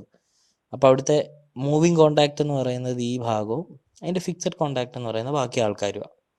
അപ്പോൾ ഇതിൻ്റെ വർക്കിംഗ് ഇങ്ങനെ നടക്കുന്നതെന്ന് ചോദിച്ചാൽ പ്രത്യേകിച്ചൊന്നുമില്ല. ഇപ്പം അതിനകത്ത് കാണിച്ചേക്കുന്ന പോലെ അപ്പർ കോണ്ടാക്റ്റിൽ നിന്ന് വരുന്നു, അപ്പർ ടെർമിനലിൽ നിന്ന് വരുന്നു, നമ്മുടെ കോയിലിനകത്ത് കയറുന്നു. മെറ്റാലിക് കോയിലിനകത്ത് കയറുന്നു, മാഗ്നറ്റിക് കോയിലിനകത്ത് കയറുന്നു. മാഗ്നറ്റിക് കോയിലിനകത്ത് നിന്ന് ഫിക്സഡ് കോണ്ടാക്റ്റ് വഴി കോണ്ടാക്ട് ട്രിപ്പ് വരുന്നു, മൂവിങ് കോണ്ടാക്റ്റ് വരുന്നു. എന്നിട്ട് നേരെ നമ്മുടെ അവിടുത്തെ കോപ്പർ ബ്രൈഡിൽ കൂടെ നമ്മൾ നേരെ ബൈമെറ്റാലിക് സ്ട്രിപ്പിൽ വരുന്നു. ബൈമെറ്റാലിക് സ്ട്രിപ്പിൽ നിന്ന് നമ്മുടെ ലോവർ ടെർമിനലിൽ കൂടെ താഴേക്ക് പോകുന്നു. ഇതാണ് ഇതിൻ്റെ ബേസിക് ആയിട്ടുള്ളൊരു വർക്കിംഗ്. അപ്പോൾ ഇതിലെ ഓരോ കാര്യങ്ങളും എന്തിനാണ് ഉപയോഗിച്ചേക്കുന്നതെന്നുള്ളത് നോക്കാം. ഏറ്റവും ആദ്യം ഈ പറയുന്ന കോപ്പർ ഇതിങ്ങനെ നിരത്തി വെച്ചേക്കുന്നത് എന്തിനാണെന്നുള്ളത് നോക്കാം. അത് എന്തിനാണ് കൊടുത്തേക്കുന്നതെന്ന് ചോദിച്ചു കഴിഞ്ഞാൽ, ഈ ഡിവൈസ് ഓൺ ആക്കുകയോ ഓഫ് ആക്കുകയോ ചെയ്യുന്ന സമയത്ത് എന്ത് പറ്റുമെന്ന് ചോദിച്ചാൽ ഇവിടെ ഒരു സ്പാർക്ക് ഉണ്ടാവും അല്ലേ. ഇപ്പം നമ്മൾ ഏത് ഡിവൈസ് ഓൺ ആക്കിയാലും ഓഫ് ആക്കിയാലും സ്പാർക്ക് ഉണ്ട്. ഈ ഡിവൈസിൻ്റെയൊക്കെ പ്രത്യേകത, MCB ഐസൊലേറ്ററിൻ്റെയൊക്കെ പ്രത്യേകത, ആ സ്പാർക്ക് പുറത്ത് കാണിക്കാൻ പാടില്ല, അല്ലെങ്കിൽ പുറത്ത് വരാൻ പാടില്ല. ഇപ്പം നമ്മൾ വീട്ടിൽ സ്വിച്ച് ഓൺ ഓഫ്, നമ്മൾ സാധാ സ്വിച്ച്, നമ്മുടെ ലൈറ്റ്, ഫാൻ അതുപോലത്തെ സാധനങ്ങൾ ഓൺ ആക്കുന്ന സമയത്തുള്ള സ്വിച്ചസ് ഓൺ ആക്കുമ്പോഴേ നമുക്ക് സ്പാർക്ക് വരുന്നുണ്ട്. പക്ഷെ നമ്മളത് വലിയ കാര്യമായിട്ട് എടുക്കാറില്ല. പക്ഷേ ഈ കേസിൽ സ്പാർക്ക് പുറത്ത് വരാൻ പാടില്ല. അല്ലെങ്കിൽ സ്പാർക്കിനെ നമ്മൾ ടെക്നിക്കലി യൂസ് ചെയ്യുന്ന വേർഡ് എന്ന് പറയുന്നത്, നമുക്ക് സ്പാർക്കിനെ കൊഞ്ച് ചെയ്ത് കളയണം. അതായത് സ്പാർക്കിനെ നമുക്ക് ഫുള്ള് അതിനകത്ത് തന്നെ നമ്മൾ ആ സ്പാർക്കിനെ നമ്മൾ എന്താ പറയുക, ഡിസ്ട്രിബ്യൂട്ട് ചെയ്തെടുത്ത് അതിനെ നമ്മൾ ഇല്ലാതാക്കണം. അതിനെ സ്പാർക്ക് കൊഞ്ചിങ് എന്നാണ് നമ്മൾ സാധാരണ വിളിക്കുന്ന പേര്. നിങ്ങൾ പഠിച്ചിട്ടുള്ള ടൈമാണ് ഇതൊക്കെ. അപ്പോൾ ഇവിടെ സ്പാർക്ക് വരുന്ന സമയത്ത് എന്ത് പറ്റുമെന്ന് ചോദിച്ചാൽ, ഈ കോപ്പർ ബ്രൈഡ്സ് എല്ലാം കൂടെ കോമൺലി അങ്ങ് ഡിസ്ട്രിബ്യൂട്ട് ചെയ്ത് അങ്ങ് എടുക്കും. അപ്പോൾ ഇതൊരു ചെറിയൊരു നമ്മുടെ ഇപ്പം കമ്പ്യൂട്ടറൊക്കെ ഉപയോഗിക്കുന്നവരാണെങ്കിൽ, അല്ലെങ്കിൽ നമ്മൾ കേട്ടിട്ടുള്ളൊരു കോമൺ ആയിട്ടുള്ളൊരു പേരുണ്ട്, നമ്മുടെ ഹീറ്റ് സിങ്ക് എന്ന് പറയുന്ന പേരല്ലേ, ഹീറ്റ് സിങ്ക് എന്തിനാണ് ഉപയോഗിക്കുന്നത്? നമ്മുടെ ഡിവൈസിൽ ഉണ്ടാകുന്ന ഹീറ്റിനെ, അല്ലെങ്കിൽ നമ്മുടെ ഏതെങ്കിലും ഒരു എക്യുപ്മെൻറ്റിൽ ഉണ്ടാകുന്ന ഹീറ്റിനെ നമുക്ക് പുറത്തേക്ക് എടുത്ത് അറ്റ്മോസ്ഫിയറിലേക്ക് കളയാൻ വേണ്ടി യൂസ് ചെയ്യുന്ന ഹീറ്റ് സിങ്ക് എന്ന് പറയുന്നത്. അതേപോലെ ഒരു സിങ്ക് മെക്കാനിസം അതെന്ന് പറയുന്നത്. സ്പാർക്കിനെ നമുക്ക് അടിച്ചമർത്താൻ, അല്ലെങ്കിൽ സ്പാർക്കിനെ നമുക്ക് പുറത്തേക്ക് വരാതെ ഡിസ്ട്രിബ്യൂട്ട് ചെയ്തെടുക്കാൻ, അല്ലെങ്കിൽ സ്പാർക്കിനെ കൊഞ്ച് ചെയ്യാൻ വേണ്ടി യൂസ് ചെയ്യുന്ന ആ വേർഡ്സ് ഒക്കെ ഉപയോഗിച്ച് പഠിക്കുക കേട്ടോ. അപ്പം സിസ്റ്റം ഉപയോഗിക്കുന്നവരാണ് അറിയാം, നമ്മൾ പ്രൊസസ്സറിൻ്റെ മേളിൽ ഒക്കെ ഒരു ഫാൻ കാണും. ആ ഫാൻ അടിച്ചു കഴിഞ്ഞാൽ അതിനകത്ത് ഒരു അലൂമിനിയത്തിൻ്റെ ഒരു കോറ് കാണും. അല്ല, അലൂമിനിയം കോർ എന്ന് പറയുന്നത് അവിടുത്തെ ഹീറ്റ് സിങ്ക്, ആ പറയുന്ന പ്രൊസസ്സറിനകത്തുള്ള ഹീറ്റിനെ എടുത്തിട്ട് പുറത്തേക്ക് കളയുന്നത്, ആ ഫാൻ ത്രൂ പുറത്തേക്ക് ബ്ലോ ചെയ്ത് കളയും. അപ്പോൾ അതിനെ കളക്ട് ചെയ്യുന്ന പറയുന്ന അലൂമിനിയം ആണ്. അപ്പോൾ ആ ഒരു രീതിയിലാണ് നമ്മൾ പുറത്തേക്ക് എടുത്ത് കളയുന്നത്. കൺസെപ്റ്റ് ക്ലിയർ ആണല്ലോ ഇത്. അപ്പം ഇനി അടുത്ത ആളെന്ന് പറയുന്നത് ഈ ബൈമെറ്റാലിക് സ്ട്രിപ്പും പിന്നെ ഈ പറയുന്ന മാഗ്നറ്റിക് കോയിലും. അവരെങ്ങനെ യൂസ് ആകുന്നതെന്നുള്ളത് നമുക്ക് നോക്കാം. ഇപ്പം ഈ നമുക്കൊരു ഓവർലോഡ് വരുന്ന നമുക്കൊരു ഷോർട്ട് സർക്യൂട്ട് വരുന്ന സമയത്ത് എന്താ പറ്റുന്നതെന്ന് ചോദിച്ചാൽ, ഈ പറയുന്ന അപ്പർ ടെർമിനലിൽ നിന്ന് ഒരു ഷോർട്ട് സർക്യൂട്ട് വന്ന് ഡയറക്റ്റ് ആയിട്ട് വന്നിട്ട് ഈ പറയുന്ന ആദ്യം കാണുന്നത് എന്ന് പറയുന്നത് ഈ മാഗ്നറ്റിക് കോയിലിനെയാണ്. അപ്പോൾ ഈ മാഗ്നറ്റിക് കോയിൽ കയറുന്ന സമയത്ത് എന്താ പറ്റുന്നതെന്ന് വെച്ചാൽ ഇവിടെ ഒരു മാഗ്നറ്റിക് ഫീൽഡ് ലൈൻസ് ഉണ്ടാവും. അത് ഭയങ്കര ശക്തമായ മാഗ്നറ്റിക് ഫീൽഡ്സ് ഷോർട്ട് സർക്യൂട്ട് സമയത്ത് ഉണ്ടാകുന്ന കാര്യം അവിടുത്തെ കറണ്ട് വാല്യൂ കുറച്ചും കൂടെ കൂടുതലായിരിക്കും. ഇപ്പം എന്താ പറ്റുന്നതെന്ന് ചോദിച്ചാൽ, ആ മാഗ്നറ്റിക് ഫീൽഡ് ലൈൻസ് കാരണം എന്ത് പറ്റും, ഈ പറയുന്ന ഡിവൈസ് ട്രിപ്പ് ആവും. കാര്യം ഇതിനകത്തൂടെ ഈ പറയുന്ന മൂവിങ് കോണ്ടാക്ട് എന്ത് ചെയ്യും, ഇതിനെ ട്രിപ്പ് ചെയ്യിപ്പിച്ച് താഴോട്ടാവും. ഇനി ഇപ്പം നമുക്കൊരു ചെറിയൊരു ഓവർലോഡാണ് വരുന്നത്, ഒരു കൊച്ചു വേരിയേഷനാണ് വരുന്നതെങ്കിൽ എന്താ പറ്റുന്നതെന്ന് വെച്ചാൽ, ഈ ബൈമെറ്റാലിക് സ്ട്രിപ്പ് ഉണ്ടല്ലോ, ആ ബൈമെറ്റാലിക് സ്ട്രിപ്പ് എന്ന് പറയുന്ന ഓവർലോഡ് വരുന്ന സമയത്ത് ഈ ബൈമെറ്റാലിക് സ്ട്രിപ്പിൽ കൂടെ കറണ്ട് പാസ് ചെയ്യുമ്പോൾ അത് പതുക്കെ ബെൻഡ് ചെയ്യാൻ തുടങ്ങും. അങ്ങനെ ബെൻഡ് ചെയ്ത് പതുക്കെ ഇത് ട്രിപ്പ് ആവുള്ളൂ. അത് മനസ്സിലാക്കാനായിട്ട് എളുപ്പം എന്താണെന്ന് ചോദിച്ചാൽ, ഇപ്പം നമ്മൾ ഫസ്റ്റ് കണ്ട MCBക്കകത്ത് C6 ആംപിയർ എന്നല്ലേ കണ്ടേ. അതായത് ഈ 6 ആംപിയർ കറണ്ട് റേറ്റിങ്ങിന് മേളിൽ വന്നാൽ ഈ ഡിവൈസ് ട്രിപ്പ് ആവും. പക്ഷേ 6 ആംപിയർ എന്ന് പറഞ്ഞാൽ 6.1 ആംപിയർ വന്നാൽ അത് അന്നേരം ട്രിപ്പ് ആവില്ല. അത് കുറച്ച് ടൈം എടുത്തിട്ടേ ട്രിപ്പ് ആവുള്ളൂ. അല്ലെ 6.2 അല്ലെ 7 8 9 ഒക്കെ വന്നാലും അതൊരു ശകലം ടൈം ഒരു ഡിലേ വന്നിട്ട് മാത്രമേ അത് ട്രിപ്പ് ആവുള്ളൂ. ആ ടൈം ഡിലേ വരാൻ കാര്യം എന്താണെന്ന് വെച്ചാൽ അവിടെ യൂസ് ചെയ്തേക്കുന്ന ബൈമെറ്റാലിക് സ്ട്രിപ്പാണ്. ആ ബൈമെറ്റാലിക് സ്ട്രിപ്പ് ബെൻഡ് ചെയ്യാൻ എടുക്കുന്ന ടൈമാണ് ശരിക്കും അതിൻ്റെ ആ ഒരു ട്രിപ്പ് ചെയ്യാൻ എടുക്കുന്ന ഒരു ടൈം ഗ്യാപ്പ് വരുന്നത്. പക്ഷേ ഷോർട്ട് സർക്യൂട്ട് വന്നാൽ ഇൻസ്റ്റൻ്റ്ലി തന്നെ ട്രിപ്പ് ആവും. കാര്യം അത് ഇൻസ്റ്റൻ്റ്ലി ട്രിപ്പ് ആയാലേ നമ്മുടെ ബാക്കി എക്യുപ്മെൻറ്റ്സിനൊക്കെ കംപ്ലൈൻറ്റ് വരും. അത് മാഗ്നറ്റിക് ട്രിപ്പിൻ്റെ കാര്യങ്ങളായി പറഞ്ഞിരിക്കുന്നത്. അത് ഷോർട്ട് സർക്യൂട്ടിനെ പ്രൊട്ടക്റ്റ് ചെയ്യുന്നു, ഇലക്ട്രോ മാഗ്നറ്റ് ആണെന്നോ ആർമേച്ചർ ആണെന്നുള്ള കാര്യങ്ങളൊക്കെയാണ്. നമുക്ക് വേണ്ട ആ കാര്യങ്ങളല്ല, നമുക്ക് അതിൻ്റെ വർക്കിംഗ് ഡീറ്റെയിൽ ആയിട്ട് പഠിക്കുക എന്നുള്ളതല്ല. ഇതിനകത്ത് ഈ ഡിവൈസിൽ നിങ്ങൾ മനസ്സിലാക്കുന്നത്, ഈ നമ്മൾ കണ്ട ആൽഫബറ്റ് ഉണ്ടല്ലോ, അത് നമ്മൾ ഫസ്റ്റ് കണ്ടത് C10 അല്ലെങ്കിൽ C6 ആംപിയർ എന്ന് കണ്ടതിനെ ട്രിപ്പിംഗ് ആര എന്ന് പറയുന്നത് അല്ലേ. ആ ട്രിപ്പിംഗ് ആര മെയിൻലി നമ്മൾ 3ആയിട്ട് തിരിച്ചിട്ടുണ്ട്. Type B, type C and type D എന്ന് പറയുന്ന 3 ടൈപ്പ് ട്രിപ്പിംഗ് ആര ആയിട്ട് നമ്മൾ തിരിച്ചിട്ടുണ്ട്. അപ്പം ഈ ടൈപ്പ് ബി എന്ന് പറയുന്നത് ഓൾമോസ്റ്റ് 3 to 5 ടൈംസ് ഫുൾ ലോഡിൽ ട്രിപ്പ് ആവുമെന്നും, സി ടൈപ്പ് എന്ന് പറയുന്ന 5 to 10 ടൈംസിലും, ഡി ടൈപ്പ് എന്ന് പറയുന്ന 10 to 20 ടൈംസിലും ട്രിപ്പ് ആവുമെന്നാണ് പറഞ്ഞേക്കുന്നത്. ഒരു കൺഫ്യൂഷൻ നിങ്ങൾക്ക് അവിടെ ഉണ്ടാവും, ഇത് എഴുതിയേക്കുന്നത് എന്താണെന്നുള്ളതിൻ്റെ ഒരു കൺഫ്യൂഷൻ വരും. അപ്പോൾ അത് മനസ്സിലാക്കാനായിട്ട് നമുക്ക് ആദ്യത്തെ ആ കേസ് എടുക്കാം. നമുക്കിപ്പം C6 ആംപിയർ, ഈ സി എന്ന് പറയുന്നത് നമ്മുടെ അടുത്ത് പറഞ്ഞേക്കുന്നത് എന്താ, സി എന്ന് പറയുന്നത് almost 5 to 10 times full load വരെ ഇത് കേപ്പബിൾ ആണെന്നാണ് പറയുന്നത്. എന്താണ് ഈ 5 to 10 ടൈംസ് ഫുൾ ലോഡ് എന്ന് പറയുന്നത്? സോ നമുക്ക് മാക്സിമം എടുക്കാം 10 ടൈംസ്. C6 ആംപിയർ, അതിൻ്റെ 10 ടൈംസ് എന്ന് പറഞ്ഞാൽ 60 ആംപിയർ. അതിൻ്റെ അർത്ഥം 60 ആംപിയർ വരെ ആ പറയുന്ന ഡിവൈസിൽ കൂടെ കടത്തി വിടുമെന്നല്ല. 6 ആംപിയറിൻ്റെ മേളിൽ വന്നാൽ ആ ഡിവൈസ് ട്രിപ്പ് ആവും. 60 ആംപിയർ വന്നാൽ ഒട്ടും ടൈം എടുക്കാതെ അന്നേരം തന്നെ ട്രിപ്പ് ആവും. അപ്പോൾ അതിൻ്റെ ഇടയ്ക്കുള്ള ടൈം ഇതുണ്ടല്ലോ, അതായത് ഇപ്പം 6 ആംപിയർ ടു 60 ആംപിയറിന് ഇടയ്ക്ക് ഒരുപാട് കറണ്ട് വാല്യൂസ് ഉണ്ടല്ലോ, 10 15 20 25 അങ്ങനെ ഒരുപാട് കറണ്ട് വാല്യൂസ് ഉണ്ട്. അപ്പോൾ ആ കറണ്ട് വാല്യൂസ് എപ്പോഴാണ് വരുന്നതെന്ന് ചോദിച്ചു കഴിഞ്ഞാൽ നമ്മുടെ സിസ്റ്റത്തിൽ ഉണ്ടാകുന്ന ഓവർലോഡ് കാരണമാണ് വരുന്നത്. അതായത് നമ്മൾ സിസ്റ്റത്തിലേക്ക് പെട്ടെന്നൊരു ക്ഷണിക്കപ്പെടാത്ത ഒരു ലോഡിനെയും കൂടെ നമ്മൾ കൊണ്ടുവന്ന് കണക്ട് ചെയ്യുന്നതിനെ ഓവർലോഡ് എന്ന് പറയുന്നത്. അതായത് നമ്മൾ മൊത്തത്തിൽ കാൽക്കുലേറ്റ് ചെയ്ത് നമ്മളൊരു സെറ്റ് ചെയ്തേക്കുന്ന ആ സ്ഥലത്തോട്ട് 10 ആംപിയർ കറണ്ട് അല്ലെങ്കിൽ 10 ആംപിയർ എടുക്കുന്ന ഒരു ഡിവൈസിന് വേണ്ടിയാണ് നമ്മൾ നമ്മുടെ സിസ്റ്റം ഡിസൈൻ ചെയ്തേക്കുന്നതെങ്കിൽ, പെട്ടെന്ന് അവിടെ ഒരു 16 ആംപിയർ അല്ലെങ്കിൽ 6 ആംപിയറും കൂടെ എക്സ്ട്രാ എടുക്കുന്ന ഒരു ഡിവൈസ് കൊണ്ടുവച്ചാൽ അതൊരു ഓവർലോഡ് കണ്ടീഷൻ. അപ്പോൾ അത് വരുന്ന സമയത്ത് MCB എന്താ ചെയ്യുന്നതെന്ന് ചോദിച്ചാൽ, അതിൻ്റെ മേളിലേക്ക് വന്ന കറണ്ട് കാരണം ഇത് ട്രിപ്പ് ആകും. പക്ഷേ ആ ബൈമെറ്റാലിക് സ്ട്രിപ്പ് ബെൻഡ് ചെയ്ത് വരാൻ എടുക്കുന്ന ഒരു ടൈം ഒരു 1 സെക്കൻഡിൽ താഴെ അല്ലെങ്കിൽ 2 സെക്കൻഡിൽ താഴെ അത് എടുക്കുകയുള്ളൂ. പക്ഷേ ആ സമയം കൊണ്ട് അത് ട്രിപ്പായി മാറും. അപ്പോൾ അതാണ് അതുകൊണ്ട് ഉദ്ദേശിക്കുന്നത്. അതായത് C6 ആംപിയറിൻ്റെ MCB ആണെങ്കിൽ 6 ആംപിയറിൽ തന്നെ അത് ട്രിപ്പ് ആകുന്നത്. അതിന് വേറെ പ്രത്യേകിച്ച് വലിയ വ്യത്യാസങ്ങളൊന്നുമില്ല.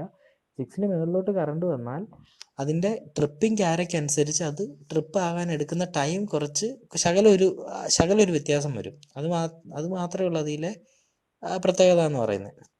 അപ്പം അത് നിങ്ങൾക്ക് ക്ലിയർ ആയെന്ന് വിചാരിക്കുന്നു. അത് ക്ലിയർ ആയില്ലെങ്കിൽ ഒന്ന് ഗൂഗിൾ ചെയ്ത് നോക്കുക, അതിൻ്റെ ബാക്കി കാര്യങ്ങൾ നോക്കുക. ഇല്ല ഡൗട്ട്സ് ഉണ്ടെങ്കിൽ നമ്മുടെ ഗ്രൂപ്പിൽ ഷെയർ ചെയ്താൽ മതി, നമുക്ക് നോക്കാം. അത് ഞാൻ പറഞ്ഞുതരാം. അത് അടുത്തതെന്ന് വെച്ചാൽ ഈ നമ്മൾ കാണാതെ പോകുന്ന ഒരു റേറ്റിംഗ് ഉണ്ട്. അതായത് നമ്മൾ പലപ്പോഴും ഡിവൈസ് MCB ആയാലും എല്ലാം വാങ്ങിക്കാൻ പോകുന്നത് 6 ആംപിയർ അല്ലെങ്കിൽ 10 ആംപിയർ 15 ആംപിയർ എന്നൊന്നും പറഞ്ഞില്ല. പക്ഷേ ഈ വാങ്ങിക്കുന്ന ഡിവൈസിനെല്ലാം ഒരു ഫോൾട്ട് ലെവൽ വാല്യൂ അല്ലെങ്കിൽ ഫോൾട്ട് കറണ്ട് വാല്യൂ അല്ലെങ്കിൽ ഒരു ഫോൾട്ട് കേപ്പബിലിറ്റി വാല്യൂ ഉണ്ട്. അത് നമ്മൾ ഡൊമസ്റ്റിക് പർപ്പസിന് വാങ്ങിക്കുന്ന LCDs ആണെങ്കിലും അതിൻ്റെ ഫോൾട്ട് വാല്യൂ എന്ന് പറയുന്നത് 6 കിലോ ആംപിയർ എന്നോ 6 കിലോ ആംപിയർ എന്നായിരിക്കും. പക്ഷേ അത് ഇൻഡസ്ട്രിയൽ ആപ്ലിക്കേഷൻ ആകുമ്പോൾ 10 കിലോ ആംപിയർ ആയിരിക്കും ഫോൾട്ട് കേപ്പബിലിറ്റി എന്ന് പറയുന്നത്. അപ്പോൾ ഫോൾട്ട് കേപ്പബിലിറ്റി എന്താണെന്നുള്ളത് ഫോൾട്ട് കേപ്പബിലിറ്റി എന്ന് പറയുന്നത് എന്താണെന്ന് വെച്ച് കഴിഞ്ഞാൽ ഷോർട്ട് സർക്യൂട്ട് ഉണ്ടാകുന്ന സമയത്ത് ആ ഡിവൈസിന് അപ്പർ ടെർമിനൽ എന്ന് പറയുന്ന സ്ഥലത്ത് വരെ ഷോർട്ട് സർക്യൂട്ട് കറണ്ട് വരുമല്ലോ. അപ്പോൾ അത് വരുന്ന സമയത്ത് ആ ഷോർട്ട് സർക്യൂട്ട് വന്ന് ആ അപ്പർ ടെർമിനലിൽ വന്നിട്ടാണ് അത് ട്രിപ്പ് ആകുന്നത്. അപ്പർ ടെർമിനലിൽ വന്ന് നമ്മുടെ മാഗ്നറ്റിക് കോയിൽ വരുമ്പോഴാണ് എന്താകുന്നത്, ട്രിപ്പ് ആകുന്നത്. അപ്പോൾ അവിടം വരെ ഉള്ള മെറ്റീരിയൽ എല്ലാം ആ പറയുന്ന ലാർജ് എമൗണ്ട് ഓഫ് കറണ്ടിനെ ബെയർ ചെയ്യാനുള്ള കേപ്പബിലിറ്റി ആണ്. ഇല്ലെങ്കിൽ എന്ത് പറ്റും, ഉരുകിപ്പോവും.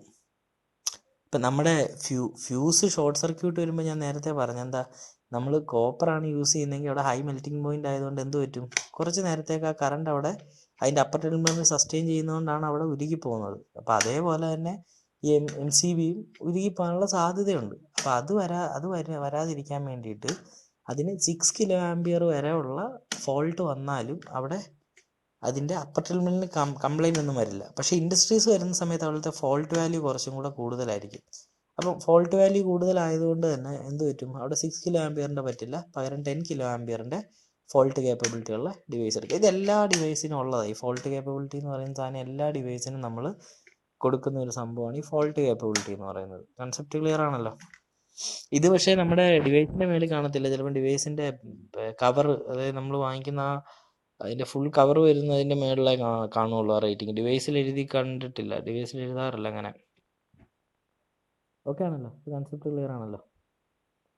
ഇപ്പോൾ ഒരു പ്രാവശ്യം കൂടെ ഞാൻ ഇതൊന്ന് പറഞ്ഞു പോവാം.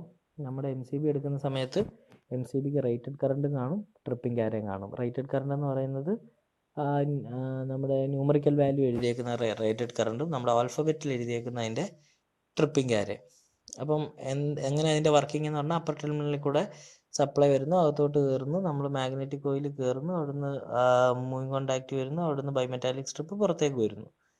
എന്നിട്ട് എന്താ പറ്റുന്നത്, ബൈമെറ്റാലിക് സ്ട്രിപ്പ് എന്തിനാണ് ഉപയോഗിച്ചേക്കുന്നത്, അതിൻ്റെ ഷോർട്ട് സർക്യൂട്ട് വരുമ്പോൾ എങ്ങനെ അത് ട്രിപ്പാകുന്നു, ഓവർലോഡ് വരുമ്പോൾ എങ്ങനെ അത് ട്രിപ്പാകുന്നു, അങ്ങനത്തെ കാര്യങ്ങളൊക്കെ നമ്മൾ പറഞ്ഞു. പിന്നെ BCD അതിൻ്റെ എങ്ങനെയാണ് അതിൻ്റെ ഫുൾ ലോഡിൻ്റെ കാര്യങ്ങളൊക്കെ നമ്മൾ നോക്കി. കിലോ ആംപിയർ റേറ്റിംഗ് അല്ലെങ്കിൽ അതിൻ്റെ ഫോൾട്ട് ലെവൽ നമ്മൾ ഏത് രീതിയിലാണ്, അല്ലെങ്കിൽ ഫോൾട്ട് ലെവൽ നമ്മൾ ഫോൾട്ട് ലെവലിൻ്റെ ആവശ്യം എന്താണെന്നുള്ള കാര്യങ്ങൾ പറഞ്ഞു. അപ്പോൾ ഇതെല്ലാം ഒന്നും കൂടെ നിങ്ങളൊന്ന് കേട്ട് നോക്കുക കേട്ടോ. അപ്പോൾ അടുത്ത ടൈപ്പ് ഡിവൈസ് എന്ന് പറയുന്നത് നമ്മുടെ RCD ഡിവൈസ്. അപ്പം ഞാൻ പറഞ്ഞു നമ്മളിന്ന് പഠിക്കാൻ പോകുന്ന ടോപ്പിക്ക് തന്നെ MCB, Rccb, Rcbo എന്നുള്ള കാര്യം പറഞ്ഞു. അപ്പം RCD എന്താണ്, RCD ഡിവൈസ് എന്താണെന്നുള്ള കാര്യം ആദ്യം പറയാം. അത് കഴിഞ്ഞിട്ട് RCCB എന്താ, Rcbo എന്താണെന്നുള്ള കാര്യങ്ങളൊക്കെ നോക്കാം. ആദ്യം മനസ്സിലാക്കേണ്ടത് RCD, റെസിഡ്യുവൽ കറണ്ട് ഡിവൈസ്. ഒന്നുകൂടെ റിപ്പീറ്റ് ചെയ്യാം, റെസിഡ്യുവൽ കറണ്ട് ഡിവൈസ്. അപ്പം അടുത്തത് മനസ്സിലാക്കേണ്ടത് എന്താണ് റെസിഡ്യുവൽ കറണ്ട് എന്നുള്ളതാണ്. റെസിഡ്യുവൽ കറണ്ട് എന്ന് പറഞ്ഞാൽ കഴിഞ്ഞ ക്ലാസ്സിൽ നമ്മൾ വോൾട്ടേജ്, കറണ്ട്, അതിൻ്റെ റിലേഷൻസിനെ പറ്റിയൊക്കെ പഠിച്ചപ്പോൾ ഞാൻ പറഞ്ഞതിൻ്റെ ഈ 30 മില്ലി ആംപിയറിൻ്റെ മുകളിൽ നമുക്ക് ഹാംഫുൾ ആണ്, 100 മില്ലി ആംപിയറിൻ്റെ മുകളിൽ ഫയർ ഉണ്ടാവും, അങ്ങനത്തെ കുറച്ച് കാര്യങ്ങൾ നമ്മൾ പറഞ്ഞായിരുന്നു. മറന്നുപോയെങ്കിൽ ആ ക്ലാസ് ഒരു പ്രാവശ്യം കൂടെ എടുക്കുക, അല്ലെങ്കിൽ നിങ്ങൾ എഴുതിയെടുത്ത നോട്ടിൽ നോക്കിയിരുന്നാൽ മതി. അപ്പം നമ്മളതിൻ്റെ ഫിബ്രിലേഷൻ ലെവലിനെ പറ്റിയും ബാക്കിയുള്ള കാര്യങ്ങളെ പറ്റിയൊക്കെ നമ്മൾ പറഞ്ഞിരുന്നു. അപ്പം നിങ്ങളുടെ നോട്ട് ജസ്റ്റ് ഒന്ന് മറിച്ച് നോക്കുക. അപ്പം റെസിഡ്യുവൽ കറണ്ട് എന്താണെന്ന് ചോദിച്ചു കഴിഞ്ഞാൽ നമ്മുടെ ഏത് ഡിവൈസ് എടുത്താലും അല്ലെ ഏത് സപ്ലൈ സിസ്റ്റം എടുത്താലും നമ്മൾ എന്താണോ സപ്ലൈയിലേക്ക് ഇപ്പോൾ ഫേസിലൂടെ പോകുന്ന എന്താണോ അത് തന്നെ നമുക്ക് ആ കറണ്ട് തന്നെ നമുക്ക് തിരിച്ച് നമുക്ക് റിട്ടേണും വരുന്നുണ്ട്. ഒരു സർക്യൂട്ട് എന്ന് പറയുന്നത് അങ്ങനെയാണല്ലോ, നമുക്ക് സർക്യൂട്ട് കംപ്ലീഷൻ നടക്കുന്നത്. അപ്പം അങ്ങനെ ഇപ്പം 5 ആംപിയർ പോയി 5 ആംപിയർ തിരിച്ചു വരിക. നമ്മുടെ സിസ്റ്റത്തിനകത്ത് കയറിയിട്ടുള്ള കാര്യമാണ്. ഇതിനകത്ത് കുറേ കൺഫ്യൂഷൻസ് വരും. അത് ഓരോന്നോരോന്നായിട്ട് നമുക്ക് പഠിച്ച് തീർക്കാം. ഇന്നും നാളത്തെയും ക്ലാസ് ആകുമ്പോഴത്തേക്കും നിങ്ങൾക്ക് ഏകദേശം ഒരു ഐഡിയ അതിനെപ്പറ്റി കിട്ടും. അപ്പം അങ്ങനെ വരുമ്പോൾ നമുക്ക് എവിടെയെങ്കിലും വെച്ച് ആ 5 ആംപിയർ പോയി എവിടെയെങ്കിലും വെച്ച് നമുക്ക് റെസിഡ്യുവൽ ആയിട്ട്, അല്ലെങ്കിൽ ആ കറണ്ട് നഷ്ടപ്പെട്ട് നമ്മുടെ ഗ്രൗണ്ടിലേക്ക് ഒഴുകി പോകുന്ന, അല്ലെങ്കിൽ ന്യൂട്രലിൽ കൂടെ തിരിച്ചു വരാതെ വേറെ ഏതെങ്കിലും രീതി എന്ന് പറഞ്ഞാൽ എന്തൊക്കെയാകാം. ചിലപ്പോൾ നമ്മൾ ഡിവൈസിലൂടെ ചിലപ്പം ഡിവൈസിൻ്റെ ഏതെങ്കിലും ഒരു പാർട്ട് ചിലപ്പം ഗ്രൗണ്ടിലോട്ട് തട്ടിയിരിക്കുന്നതുകൊണ്ടായിരിക്കാൻ പോകുന്നത്. ഇല്ല, ഒന്നും വേണ്ട. ഏറ്റവും വലിയ വേസ്റ്റ് കേസ് എന്ന് പറയുന്നത്, ഇപ്പം നമ്മൾ പോയി 3 പിൻ പ്ലഗിനകത്ത് നമ്മൾ പോയി ഫിസിക്കൽ കോണ്ടാക്റ്റ് ആയി കഴിഞ്ഞാൽ നമ്മുടെ ദേഹത്തോട് എന്ത് പറ്റും? ഈ പറയുന്ന കറണ്ട് പാസ് ചെയ്ത് ഗ്രൗണ്ടിലേക്ക് പോകും. ആ രീതിയിലാണല്ലോ നമുക്ക് ഇലക്ട്രിക് ഷോക്ക് അടിക്കുന്നത്. അപ്പോൾ ആ ഇലക്ട്രിക് ഷോക്ക് അടിക്കുന്ന കേസിൽ എന്താ പറ്റുന്നത്? നമ്മുടെ ദേഹത്തൂടെ കടന്നു പോയ കറണ്ടിനെ നമ്മൾ റെസിഡ്യുവൽ കറണ്ട് എന്ന് തന്നെ വിളിക്കുന്നത്. അതായത് നമ്മുടെ സർക്യൂട്ടിൽ ഇതിനകത്തൂടെ പോകുന്ന കറണ്ട് എക്സ്ട്രാ നമ്മുടെ ദേഹത്തൂടെ പാസ് ചെയ്ത് ഗ്രൗണ്ടായി പോകുന്നു. അപ്പോൾ അതിനെ നമ്മൾ റെസിഡ്യുവൽ കറണ്ട് എന്നാണ് വിളിക്കുന്നത്. സോ ആ റെസിഡ്യുവൽ കറണ്ടിനെ സെൻസ് ചെയ്യാൻ നമ്മൾ ഉപയോഗിക്കുന്ന ഡിവൈസാണ് RCD ഡിവൈസ് എന്ന് പറയുന്നത്, അല്ലെങ്കിൽ റെസിഡ്യുവൽ കറണ്ട് ഡിവൈസസ് എന്ന് നമ്മൾ വിളിക്കും. ഓക്കെ, നമുക്ക് ആദ്യം ഇതിൻ്റെ ബേസിക് വർക്കിംഗ് പ്രിൻസിപ്പിൾ ഒന്ന് നോക്കാം. ഇപ്പോൾ ഈ ഞാൻ പറഞ്ഞ കാര്യങ്ങളാണ് ഈ എഴുതി വെച്ചിരിക്കുന്നത്. നിങ്ങളൊന്ന് വായിച്ചു നോക്കുക. നമ്മൾ അടുത്ത ടോപ്പിക്കും കൂടെ എടുക്കുമ്പോൾ ഇതിനകത്ത് അവസാനത്തെ ആ പോയിന്റും കൂടെ നിങ്ങൾക്ക് ക്ലിയർ ആവും. അപ്പോൾ ഇതിൻ്റെ ഒരു ബേസിക് ആയിട്ടുള്ള ഒരു ഡയഗ്രാം നമ്മൾ ടെക്സ്റ്റ് ബുക്കിലൊക്കെ നോക്കിയപ്പോൾ ആകെ മൊത്തത്തിൽ കോംപ്ലിക്കേറ്റഡ് ആയിട്ടൊക്കെ വരച്ച് വെച്ചേക്കുക. സോ നമുക്ക് മനസ്സിലാകാൻ വേണ്ടിയിട്ട് നമുക്ക് ഈ ഒരു ഡയഗ്രാം മതി. ഇതിൽ നോക്കിക്കഴിഞ്ഞാൽ നമ്മുടെ ഡിവൈസിനകത്തേക്ക് നമ്മൾ ഫേസ് ന്യൂട്രൽ സപ്ലൈ കൊടുക്കുന്നുണ്ട്. ആൻഡ് ബേസിക്കലി ഇത് മനസ്സിലാക്കേണ്ട വേറൊരു കാര്യം, ഇതിൽ സിംഗിൾ ഫേസ് ആണ്, നമ്മൾ 2 പോൾ ആയിരിക്കും യൂസ് ചെയ്യുന്നത്. എന്താ കാര്യം? ഫേസും ന്യൂട്രലും. മനസ്സിലായല്ലോ. സോ ഇതൊരു 2 പോൾ ഡിവൈസാണ്. അപ്പോൾ നമ്മൾ ഫേസും ന്യൂട്രലും കൊണ്ടുവന്ന് നമ്മുടെ ഡിവൈസിനകത്തോട്ട് കണക്ട് ചെയ്യുന്നു. ഇതിനകത്ത് ബേസിക് ആയിട്ടുള്ള പാർട്ട് എന്തൊക്കെയാണ് ഉള്ളതെന്ന് ചോദിച്ചു കഴിഞ്ഞാൽ, നമുക്കൊരു മാഗ്നറ്റിക് കോറുണ്ട്, നമുക്കൊരു പ്രൈമറി കോയിലുണ്ട്, ഒരു സെൻസിങ് കോയിലുണ്ട്, ഒരു സെക്കൻഡറി കോയിലുണ്ട്. പ്രൈമറി കോയിൽ എന്ന് പറയുന്നത് ഫേസ് വന്ന് ആദ്യം മൈൻഡ് ചെയ്തേക്കുന്നത് നമ്മുടെ പ്രൈമറി കോയിലും, നമ്മുടെ സപ്ലൈയിലൊക്കെ പോയിട്ട് ഈ വഴി തിരിച്ചു വരുന്നതിനെ നമ്മൾ സെക്കൻഡറി കോയിൽ എന്ന് വിളിക്കും. എന്നിട്ട് തിരിച്ച് ന്യൂട്രലിലേക്ക് പോയേക്കുക. ഈ സെൻസിങ് കോയിൽ കൊടുത്തേക്കുന്നത് എങ്ങോട്ടാന്ന് ചോദിച്ചു കഴിഞ്ഞാൽ റിലേ സിസ്റ്റത്തിലേക്കാണ് കൊടുത്തേക്കുന്നത്. ആ റിലേ സിസ്റ്റം എന്ന് പറയുന്നത് നമ്മുടെ ഇതെന്തായി കാണിച്ചേക്കുന്നത്, മെക്കാനിക്കലി നമ്മൾ ഈ 2 ഫേസും ന്യൂട്രലും ഓൺ ഓഫ് ചെയ്യാൻ വേണ്ടിയിട്ട്, അല്ലെങ്കിൽ ഫേസ് ഓൺ ഓഫ് ആകുന്ന സമയത്ത് ഫേസും ന്യൂട്രലും കൂടെ ഒരുമിച്ചായിരിക്കും നമ്മുടെ സിസ്റ്റത്തിൽ കട്ടാകുന്നത്. അപ്പോൾ അതിനുവേണ്ടി ഒരു മെക്കാനിക്കലി നമുക്ക് വർക്ക് ചെയ്യാനുള്ള ഒരു മെക്കാനിസത്തിലേക്കാണ് ഈ റിലേ കണക്ട് ചെയ്തേക്കുന്നത്. അപ്പോൾ ഈ സെൻസിങ് കോയിലിൽ സപ്ലൈ വന്നു കഴിഞ്ഞാൽ എന്ത് പറ്റും? റിലേ ഇനിഷ്യേറ്റ് ചെയ്യും, ഈ പറയുന്ന ഡിവൈസ് ഓഫ് ആവും. അപ്പോൾ നമുക്ക് ഇതിൻ്റെ വർക്കിംഗ് ഒന്ന് പെട്ടെന്ന് നോക്കാം. അപ്പോൾ ഇതിനകത്തൂടെ നമ്മളിവിടെ ലോഡ് കൊടുത്തിട്ടുണ്ട്. ഈ കാണിച്ചേക്കുന്ന റെസിസ്റ്റീവ് ആയിട്ടുള്ള ഒരു ലോഡ്, അല്ലെങ്കിൽ റെസിസ്റ്റീവ് ഇൻഡക്റ്റീവ് ഏത് ടൈപ്പ് ലോഡ് ആയിക്കോട്ടെ, ഇതിനകത്തോട്ട് നമ്മളൊരു ഫേസ് കൊണ്ടുവന്ന് ഇതിൽ കണക്ട് ചെയ്ത് തിരിച്ച് ന്യൂട്രൽ കൊടുക്കുന്ന സമയത്ത് ഇതിനകത്തൂടെ ഒരു കറണ്ട് പാസ് ചെയ്യും. അതിനെ ഞാൻ ഫേസ് കറണ്ട് എന്ന് വിളിച്ചു, IP എന്ന് വിളിച്ചു. ഇതിന് ഇവിടെ വരുന്നു, ഈ കോയിലിനകത്തൂടെ പാസ് ചെയ്യുന്നു, ഇങ്ങോട്ട് പോകുന്നു. അപ്പോൾ ഇതൊരു കോയിൽ നമ്മൾ ഉണ്ടായിക്കഴിഞ്ഞാൽ ഓട്ടോമാറ്റിക്കലി എന്ത് പറ്റും? ഒരു കറണ്ട്, കോയിൽ വേണ്ട, ഒരു കറണ്ട് എന്ന് പറയുന്നത് നമ്മുടെ കണ്ടക്ടറിൽ കൂടെ പാസ് ചെയ്ത് അതിൻ്റെ ചുറ്റും മാഗ്നറ്റിക് ഫീൽഡ് ലൈൻസ് ഉണ്ടാകും. അതാണ് ഇലക്ട്രോമാഗ്നറ്റിക് തിയറിക്കകത്ത് നമ്മൾ പഠിക്കുന്ന ബേസിക് കൺസെപ്റ്റ് എന്ന് പറയുന്നത്. കറണ്ടും മാഗ്നറ്റിക് ഫീൽഡും എന്ന് പറയുന്നത് ബാക്ക് ടു ബാക്ക് ഒരു ഓപ്പറേഷനാണ്. അപ്പോൾ ഇവിടെ ഒരു കോയിലായതുകൊണ്ട് തന്നെ എന്ത് പറ്റും? ഇവിടെ ഒരു മാഗ്നറ്റിക് ഫീൽഡ് ലൈൻ ഉണ്ടാകും. ഞാൻ ആ ഫീൽഡ് ലൈനെ 5P എന്ന് വിളിച്ചു, അല്ലെങ്കിൽ പ്രൈമറി കറണ്ട് കാരണം ഉണ്ടായ മാഗ്നറ്റിക് ഫീൽഡ് ലൈൻ. എന്നിട്ട് എന്ത് പറ്റി? ഇത് നേരെ വന്നു നമ്മുടെ ലോഡിനകത്തേക്ക് കയറി തിരിച്ചു വരുന്നു, നമ്മുടെ ന്യൂട്രലിൽ കൂടെ തിരിച്ചിറങ്ങിപ്പോകുന്നു. ഇവിടെ 5 ന്യൂട്രൽ അല്ലെങ്കിൽ 5N എന്ന് പറഞ്ഞാൽ എന്താ? ഈ ന്യൂട്രൽ കറണ്ട് കാരണം ഇവിടെ ഉണ്ടായ എന്താണ്? നമ്മുടെ മാഗ്നറ്റിക് ഫീൽഡ് ലൈൻസാണ്. അപ്പോൾ ഇത് വളരെ നമ്മുടെ നോർമൽ കേസിൽ വർക്ക് ചെയ്യുന്നതായി പറയുന്നത്. അങ്ങനെ വർക്ക് ചെയ്യുമ്പോൾ എന്താ പറ്റുന്നത്? IP എന്ന് പറയുന്നത് ഈക്വൽ ടു I ന്യൂട്രൽ ആയിരിക്കും. അതിൻ്റെ കാരണം എന്താ? IP ഇതിനകത്തൂടെ വരുന്നു, ഇതിലേക്കൂടെ വരുന്നു, I ന്യൂട്രൽ. ഈ വരച്ചേക്കുന്നത് ഇവിടെ ഇല്ല കേട്ടോ, അത് അടുത്ത് പഠിപ്പിക്കാൻ വേണ്ടി വരച്ചേക്കുന്നതാണ്.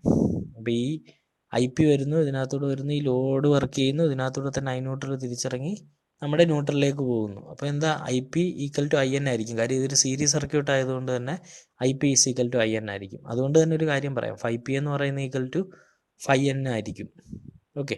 അപ്പോൾ നമ്മുടെ ഈ സെൻസിങ് കോയിലിൽ പ്രത്യേകിച്ച് ഒന്നും സെൻസ് ചെയ്യത്തില്ല, പ്രത്യേകിച്ച് മാഗ്നറ്റിക് ഫീൽഡിൻ്റെ വ്യത്യാസങ്ങളൊന്നും ഇല്ലാത്തതുകൊണ്ട് ഈ സെൻസിങ് കോയിൽ പ്രത്യേകിച്ച് ഒന്നും സെൻസ് ചെയ്യാനായിട്ടില്ല. അത് ഈക്വൽ ടു ആണല്ലോ, അപ്പോൾ അതിൻ്റെ ഡിഫറൻസ് എടുത്താൽ നമുക്ക് കിട്ടുന്ന 0 അപ്പോൾ പക്ഷെ അടുത്ത ഒരു കേസ് വരുമ്പോൾ എന്താ പറ്റിയേക്കുന്നത്, ഇവിടെ ഇപ്പം ഞാൻ ഇപ്പോൾ ഇവിടെ ഫിസിക്കലി ഒരാൾ പോയിട്ട് ഈ പറയുന്ന നമ്മുടെ ഇലക്ട്രിക് സപ്ലൈയിൽ കയറി കൈവയ്ക്കുന്ന സമയത്ത് എന്താ പറ്റുന്നത്, പുള്ളിയുടെ ദേഹത്തൂടെ ഒരു കറണ്ട് പാസ് ചെയ്യും. അതിനെ നമ്മൾ റെസിഡ്യുവൽ കറണ്ട് എന്ന് വിളിക്കുക. ആ റെസിഡ്യുവൽ കറണ്ട് എത്ര വരെ പാസ് ചെയ്യാമെന്നുള്ള കാര്യങ്ങളാണ് നമ്മൾ കഴിഞ്ഞ ക്ലാസ്സിൽ നമ്മൾ നോക്കിയത് അല്ലേ. അതിനൊരു ആ ഒരു ലിമിറ്റേ നമുക്ക് പാസ് ചെയ്യാൻ പറ്റുള്ളൂ. അതിൻ്റെ മേളിലാണെങ്കിൽ അത് ഫിബ്രിലേഷൻ ലെവൽ പോലത്തെ ഒരുപാട് പ്രശ്നങ്ങൾ ഉണ്ടാക്കും എന്നുള്ള കാര്യങ്ങളൊക്കെ നമ്മൾ പറഞ്ഞു. അപ്പോൾ അങ്ങനെ ഒരു പ്രശ്നമുള്ളതുകൊണ്ട് എന്ത് പറ്റും, ആ റെസിഡ്യുവൽ കറണ്ട് എത്ര പാസ് ചെയ്യണമെന്നുള്ളത് നമ്മൾ ആദ്യം നമ്മൾ ഒരു തീരുമാനത്തിലെത്തും. നമ്മൾ നോർമലി വീടുകൾ നോക്കിക്കഴിഞ്ഞാൽ വീട്ടിലെല്ലാം കൊടുത്തേക്കുന്ന ഈ RCD ഡിവൈസ് അല്ലെങ്കിൽ RCCBയോ RCBOയോ കൊടുത്തിട്ടുണ്ടെങ്കിൽ അവിടുത്തെ റെസിഡ്യുവൽ കറണ്ട് അല്ലെങ്കിൽ അതിൻ്റെ സെൻസിറ്റിവിറ്റി എന്ന് പറയുന്നത് എപ്പോഴും 30 മില്ലി ആംപിയർ ആയിരിക്കും നമ്മൾ നോർമലി കൊടുക്കുന്നത്. അല്ലെങ്കിൽ ചിലപ്പം 10 മില്ലി ആംപിയർ കൊടുക്കുന്ന സ്ഥലങ്ങളും ഉണ്ട്. പക്ഷേ നമ്മൾ ഒരു ഭൂരിഭാഗം ഹൗസ് ഹോൾഡ് പർപ്പസിലെല്ലാം നമ്മൾ കൊടുത്തേക്കുന്നത് 30 മില്ലി ആംപിയർ ആയിരിക്കും. നമുക്ക് ആ ഒരു കൺസെപ്റ്റിലേക്ക് വരാം. ഇതിനു മുമ്പായിട്ട് ഇതെങ്ങനെ വർക്ക് ചെയ്യുന്നതെന്നുള്ളത് നോക്കിയിട്ട് പോവാം.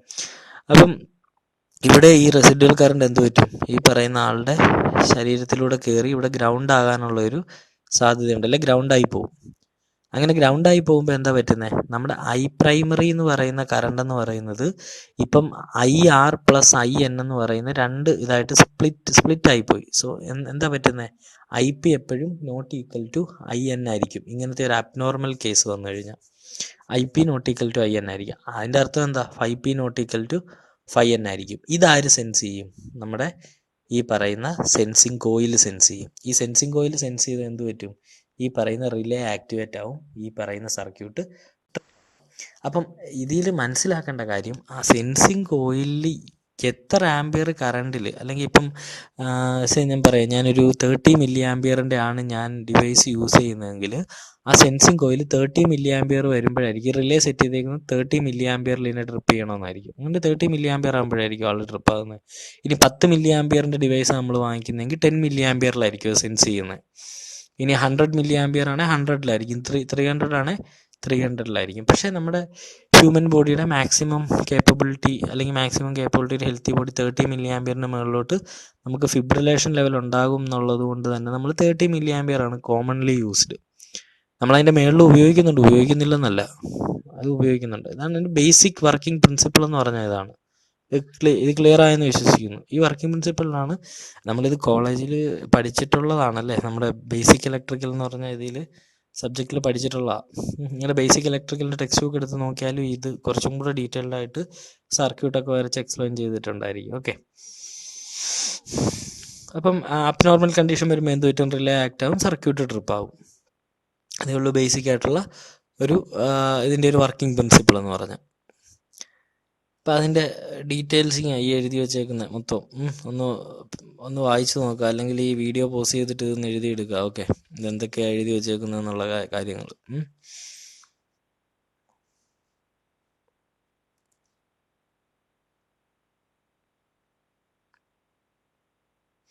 ഓക്കെ. അപ്പം നമുക്ക് അടുത്ത നമുക്ക് അറിയേണ്ട കാര്യങ്ങൾ എന്താണെന്ന് ചോദിച്ചാൽ, ഈ RCD ഡിവൈസിനെ മെയിൻലി നമ്മൾ കുറച്ച് കാറ്റഗറീസ് ആയിട്ട് തിരിച്ചിട്ടുണ്ട്. നമുക്ക് കാറ്റഗറീസ് ആയിട്ട് തിരിച്ചേക്കുന്നത് എന്തൊക്കെ കാറ്റഗറിയാണ് നമ്മൾ അറിഞ്ഞിരിക്കണം, ഏത് കാറ്റഗറിയാണ് നമ്മൾ കൂടുതൽ യൂസ് ചെയ്യുന്നത് എന്നുള്ള കാര്യങ്ങൾ നമ്മൾ അറിഞ്ഞിരിക്കണം.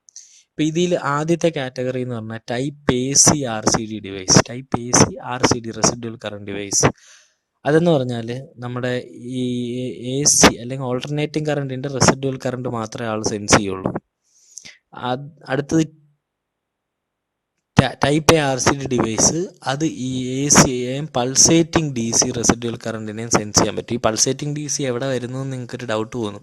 പൾസേറ്റിംഗ് DC എന്ന് പറഞ്ഞാൽ നമ്മുടെ ഇൻവെർട്ടർ നമ്മൾ യൂസ് ചെയ്യുന്ന സ്ഥലങ്ങളുണ്ടെങ്കിൽ അവിടെ പൾസേറ്റിംഗ് DC ആണ് വരുന്നത്. ഒരിക്കലും നമ്മൾ ഫുള്ളി ഫിൽറ്റേർഡ് ഒരു സൈൻ വേവ് നമുക്ക് കിട്ടില്ല. ഇപ്പോൾ സൈൻ വേവ് ഇൻവേർട്ടേഴ്സ് ഉണ്ട്, പക്ഷേ പൾസേറ്റിംഗ് DC കുറച്ച് പഴയ ഇൻവേർട്ടേഴ്സൊക്കെ പൾസേറ്റിംഗ് DC ആണ് നമ്മൾ യൂസ് ചെയ്തുകൊണ്ടിരിക്കുന്നത്. ആ പൾസേറ്റിംഗ് DC ആണ് നമ്മൾ AC എന്ന് നമ്മൾ വിളിക്കുന്നത്.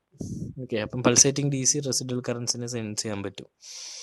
അടുത്തത് ടൈപ്പ് B RCD ഡിവൈസ് വരുമ്പോൾ എന്താണ് അതിനകത്ത് ഫുൾ വേവ് AC പറ്റും, പൾസേറ്റിംഗ് DC വരും, പ്യുവർ DCയും വരും. പക്ഷേ അതിൻ്റെ ആവശ്യം നമുക്ക് വീടുകളിലുണ്ടോ?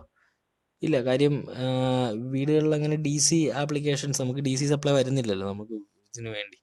അപ്പോൾ നമ്മൾ മിക്കവാറും ഉപയോഗിക്കുന്ന ഒന്നെങ്കിൽ ടൈപ്പ് എ അല്ലെങ്കിൽ ടൈപ്പ് AC ആയിരിക്കും നമ്മൾ കൂടുതലും യൂസ് ചെയ്യുന്നത് നമ്മൾ ഡൊമസ്റ്റിക് പർപ്പസ് വരുന്ന സമയത്ത്. കൺസെപ്റ്റ് ക്ലിയർ ആണല്ലോ? അപ്പോൾ ഇത് വേറൊരു കാര്യമുണ്ട്, ഇത് ഇത്രയും ഡീറ്റെയിൽഡ് ആയിട്ടൊന്നും നമ്മൾ പോയി വാങ്ങിക്കാൻ സമയത്ത് നമുക്ക് ടൈപ്പ് RCD ഡിവൈസ് വേണം എന്നൊന്നും പറഞ്ഞല്ല നമ്മൾ കടയിൽ നിന്ന് വാങ്ങിക്കുന്നത്. നമ്മളൊരു RCCB വേണമെന്ന് പറയുന്നത് അവർ അതിൻ്റെ ജസ്റ്റ് നമ്മുടെ അടുത്ത് സെൻസിറ്റിവിറ്റിയും റേറ്റിംഗ് മാത്രം ചോദിക്കും.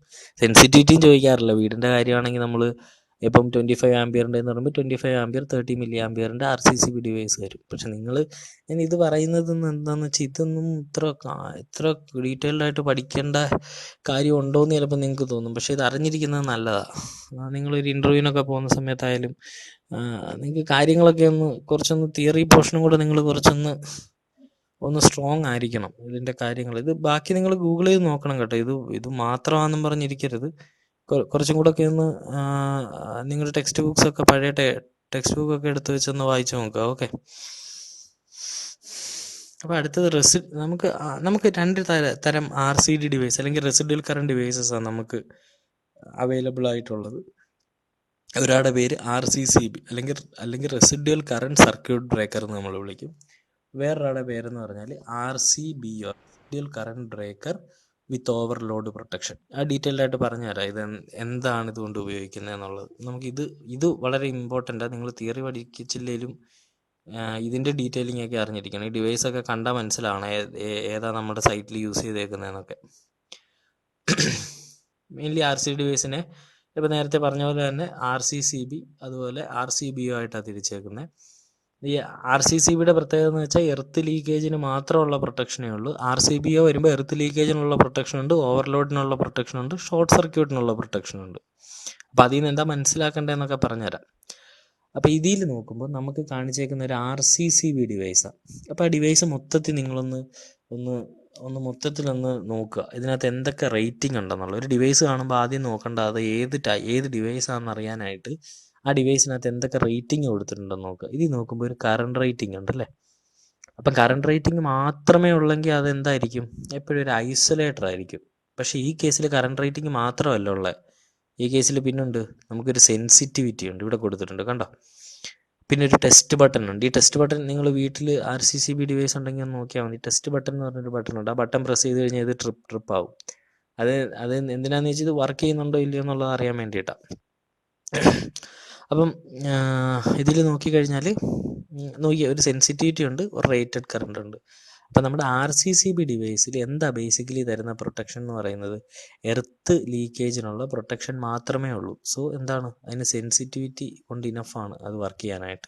സോ ഇങ്ങനെ 2 റേറ്റിംഗ് മാത്രമേ ഉള്ളെങ്കിൽ അത് RCCB ഡിവൈസ് ആയിരിക്കും. RCCB ഡിവൈസിൻ്റെ റേഞ്ച് വരുന്നത് 25 ആംപിയർ, 32 ആംപിയർ, 40 ആംപിയർ, 63, 80. ഇത് അതിൻ്റെ കറണ്ട് റേറ്റിംഗും 30 milli ampere, 100 milli ampere, 300 milli ampere എന്ന് പറയുന്നത് അതിൻ്റെ സെൻസിറ്റിവിറ്റി. നമുക്ക് 10 മില്ലി ആംപിയർ അവൈലബിൾ ആണ്. പക്ഷേ നമുക്കത് അത്ര ബ്രോഡ്ലി യൂസ് അല്ലാത്തതുകൊണ്ട് ഇതിനകത്ത് എഴുതിയിട്ടില്ലെന്നുള്ളതേ ഉള്ളൂ. പക്ഷേ 10 മില്ലി ആംപിയർ നമുക്ക് അവൈലബിളാണ്. പിന്നെ ഉള്ളതെന്ന് പറഞ്ഞാൽ ഡബിൾ പോൾ അല്ലെങ്കിൽ 2 പോളും അതുപോലെ 4 പോൾ. അത് 3 ഫേസ് ആണെങ്കിൽ നമ്മൾ 4 പോൾ യൂസ് ചെയ്യും. ഡബിൾ പോൾ ആണെങ്കിൽ നമ്മൾ ഈ പറയുന്ന സിംഗിൾ ഫേസ് കണക്ഷന് ഡബിൾ പോൾ നമുക്ക് യൂസ് ചെയ്യാം. ഇത് കാണിച്ചേക്കുന്നത് നമ്മുടെ RCBO അല്ലെങ്കിൽ റെസിഡ്യുവൽ കറണ്ട് ബ്രേക്കർ വിത്ത് ഓവർലോഡ് പ്രൊട്ടക്ഷനായി കാണിച്ചേക്കുന്നത്.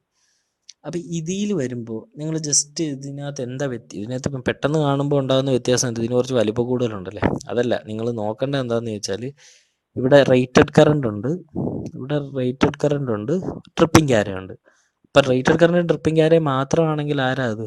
ആ ഡിവൈസിനെ നമ്മൾ വിളിക്കും MCB എന്ന് വിളിക്കും അല്ലേ, മിനിയേച്ചർ സർക്യൂട്ട് ബ്രേക്കർ എന്ന്. പക്ഷേ ഇത് ഒറ്റ ഡിവൈസാണ്. ഈ ഡിവൈസിൽ ഒരാളെയും കൂടി എഴുതിയിട്ടുണ്ട്. എന്താ അതിൻ്റെ sensitivity? 30 milli ampere. So rated current, tripping ക്യാര, അതുപോലെ അതിൻ്റെ സെൻസിറ്റിവിറ്റി. സോ അതെന്ന് പറയുന്നത് ഒരു RCBO ഡിവൈസ് ആയിരിക്കും. അപ്പോൾ ഈ ഡിവൈസ് തരുന്ന പ്രൊട്ടക്ഷൻ എന്തൊക്കെയായിരിക്കും? നമുക്ക് മെയിൻലി തരുന്ന പ്രൊട്ടക്ഷൻ എന്ന് പറയുന്നത് ഒന്ന് സെൻസിറ്റിവിറ്റി അല്ലെങ്കിൽ റെസിഡ്യുവൽ കറണ്ടിന് അഗൻസ്റ്റ് ആയിട്ടുള്ള പ്രൊട്ടക്ഷൻ തരും, ഓവർലോഡ് പ്രൊട്ടക്ഷൻ തരും, ഷോർട്ട് സർക്യൂട്ട് പ്രൊട്ടക്ഷൻ തരും. അതിൻ്റെ കാര്യം എന്താ? ട്രിപ്പിംഗ് ക്യാരയുണ്ട്. അതുകൊണ്ട് ഈ 2 പ്രൊട്ടക്ഷനും നമുക്ക് തരും. അതായത് ബേസിക്കലി ഒരു MCB തരുന്ന പ്രൊട്ടക്ഷനും നമുക്ക് തരും, അതുപോലെ നമുക്ക് RCCB തരുന്ന പ്രൊട്ടക്ഷനും തരും. പക്ഷേ നമുക്ക് വീടുകളിൽ ഇതിൻ്റെ ആവശ്യമുണ്ടോ എന്നുള്ളൊരു ചോദ്യമുണ്ട്. കാര്യം നമ്മളെപ്പോഴും എന്താണ് RCCB കൊടുത്ത് അതിൽ നിന്നായിരിക്കും നമ്മൾ എന്ത് ചെയ്യുന്നത്, നമ്മുടെ MCBയിലേക്ക് കണക്ട് ചെയ്ത് സബ് സർക്യൂട്ട്സ് തിരിച്ചേക്കുന്നത്. അപ്പോൾ ഈ RCBO ആണെങ്കിലും RCCB ആണെങ്കിലും ഐസൊലേറ്റർ ആണെങ്കിലും എല്ലാം നമ്മൾ മെയിൻലി യൂസ് ചെയ്യുന്നത് നമ്മുടെ ഡിസ്ട്രിബ്യൂഷൻ ബോർഡിൽ ഇൻകമറായിട്ട് യൂസ് ചെയ്യാനായിട്ട്. അപ്പം അത് മനസ്സിലാക്കിയാൽ മതി നിങ്ങൾ. അത് നമുക്ക് അടുത്ത ഡിസ്ട്രിബ്യൂഷൻ ബോർഡ് എടുക്കുന്ന സമയത്ത് നിങ്ങൾക്ക് ക്ലിയർ ആവും. അപ്പം ഇതിൻ്റെ റേഞ്ച് എടുത്താൽ 10, 16, 20, 25, 32, 40, 63, 80 അത് ആ റേറ്റിങ്സ് ഒക്കെ ഒന്ന് പഠിച്ചു വെച്ചോണം കേട്ടോ. കാര്യം അത് നമ്മളെപ്പോഴും സ്റ്റാൻഡേർഡ് റേറ്റിങ്സാണ്. ഇപ്പം നിങ്ങൾ 15 ആംപിയറിൻ്റെയും 17 ആംപിയറിൻ്റെയും ഒന്നും ഡിവൈസ് ഒന്നും ഇവിടെ എഴുതി വയ്ക്കരുത്, അതൊക്കെ മോശമാണ്.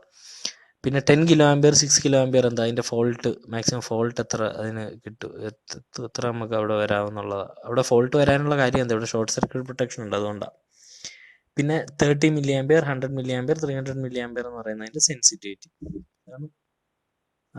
പിന്നെ ഡബിൾ പോൾ ഉണ്ട്, 4 പോൾ ഉണ്ട്. അതെന്തായിരിക്കും ഡബിൾ പോൾ എന്ന് പറയുന്നത്?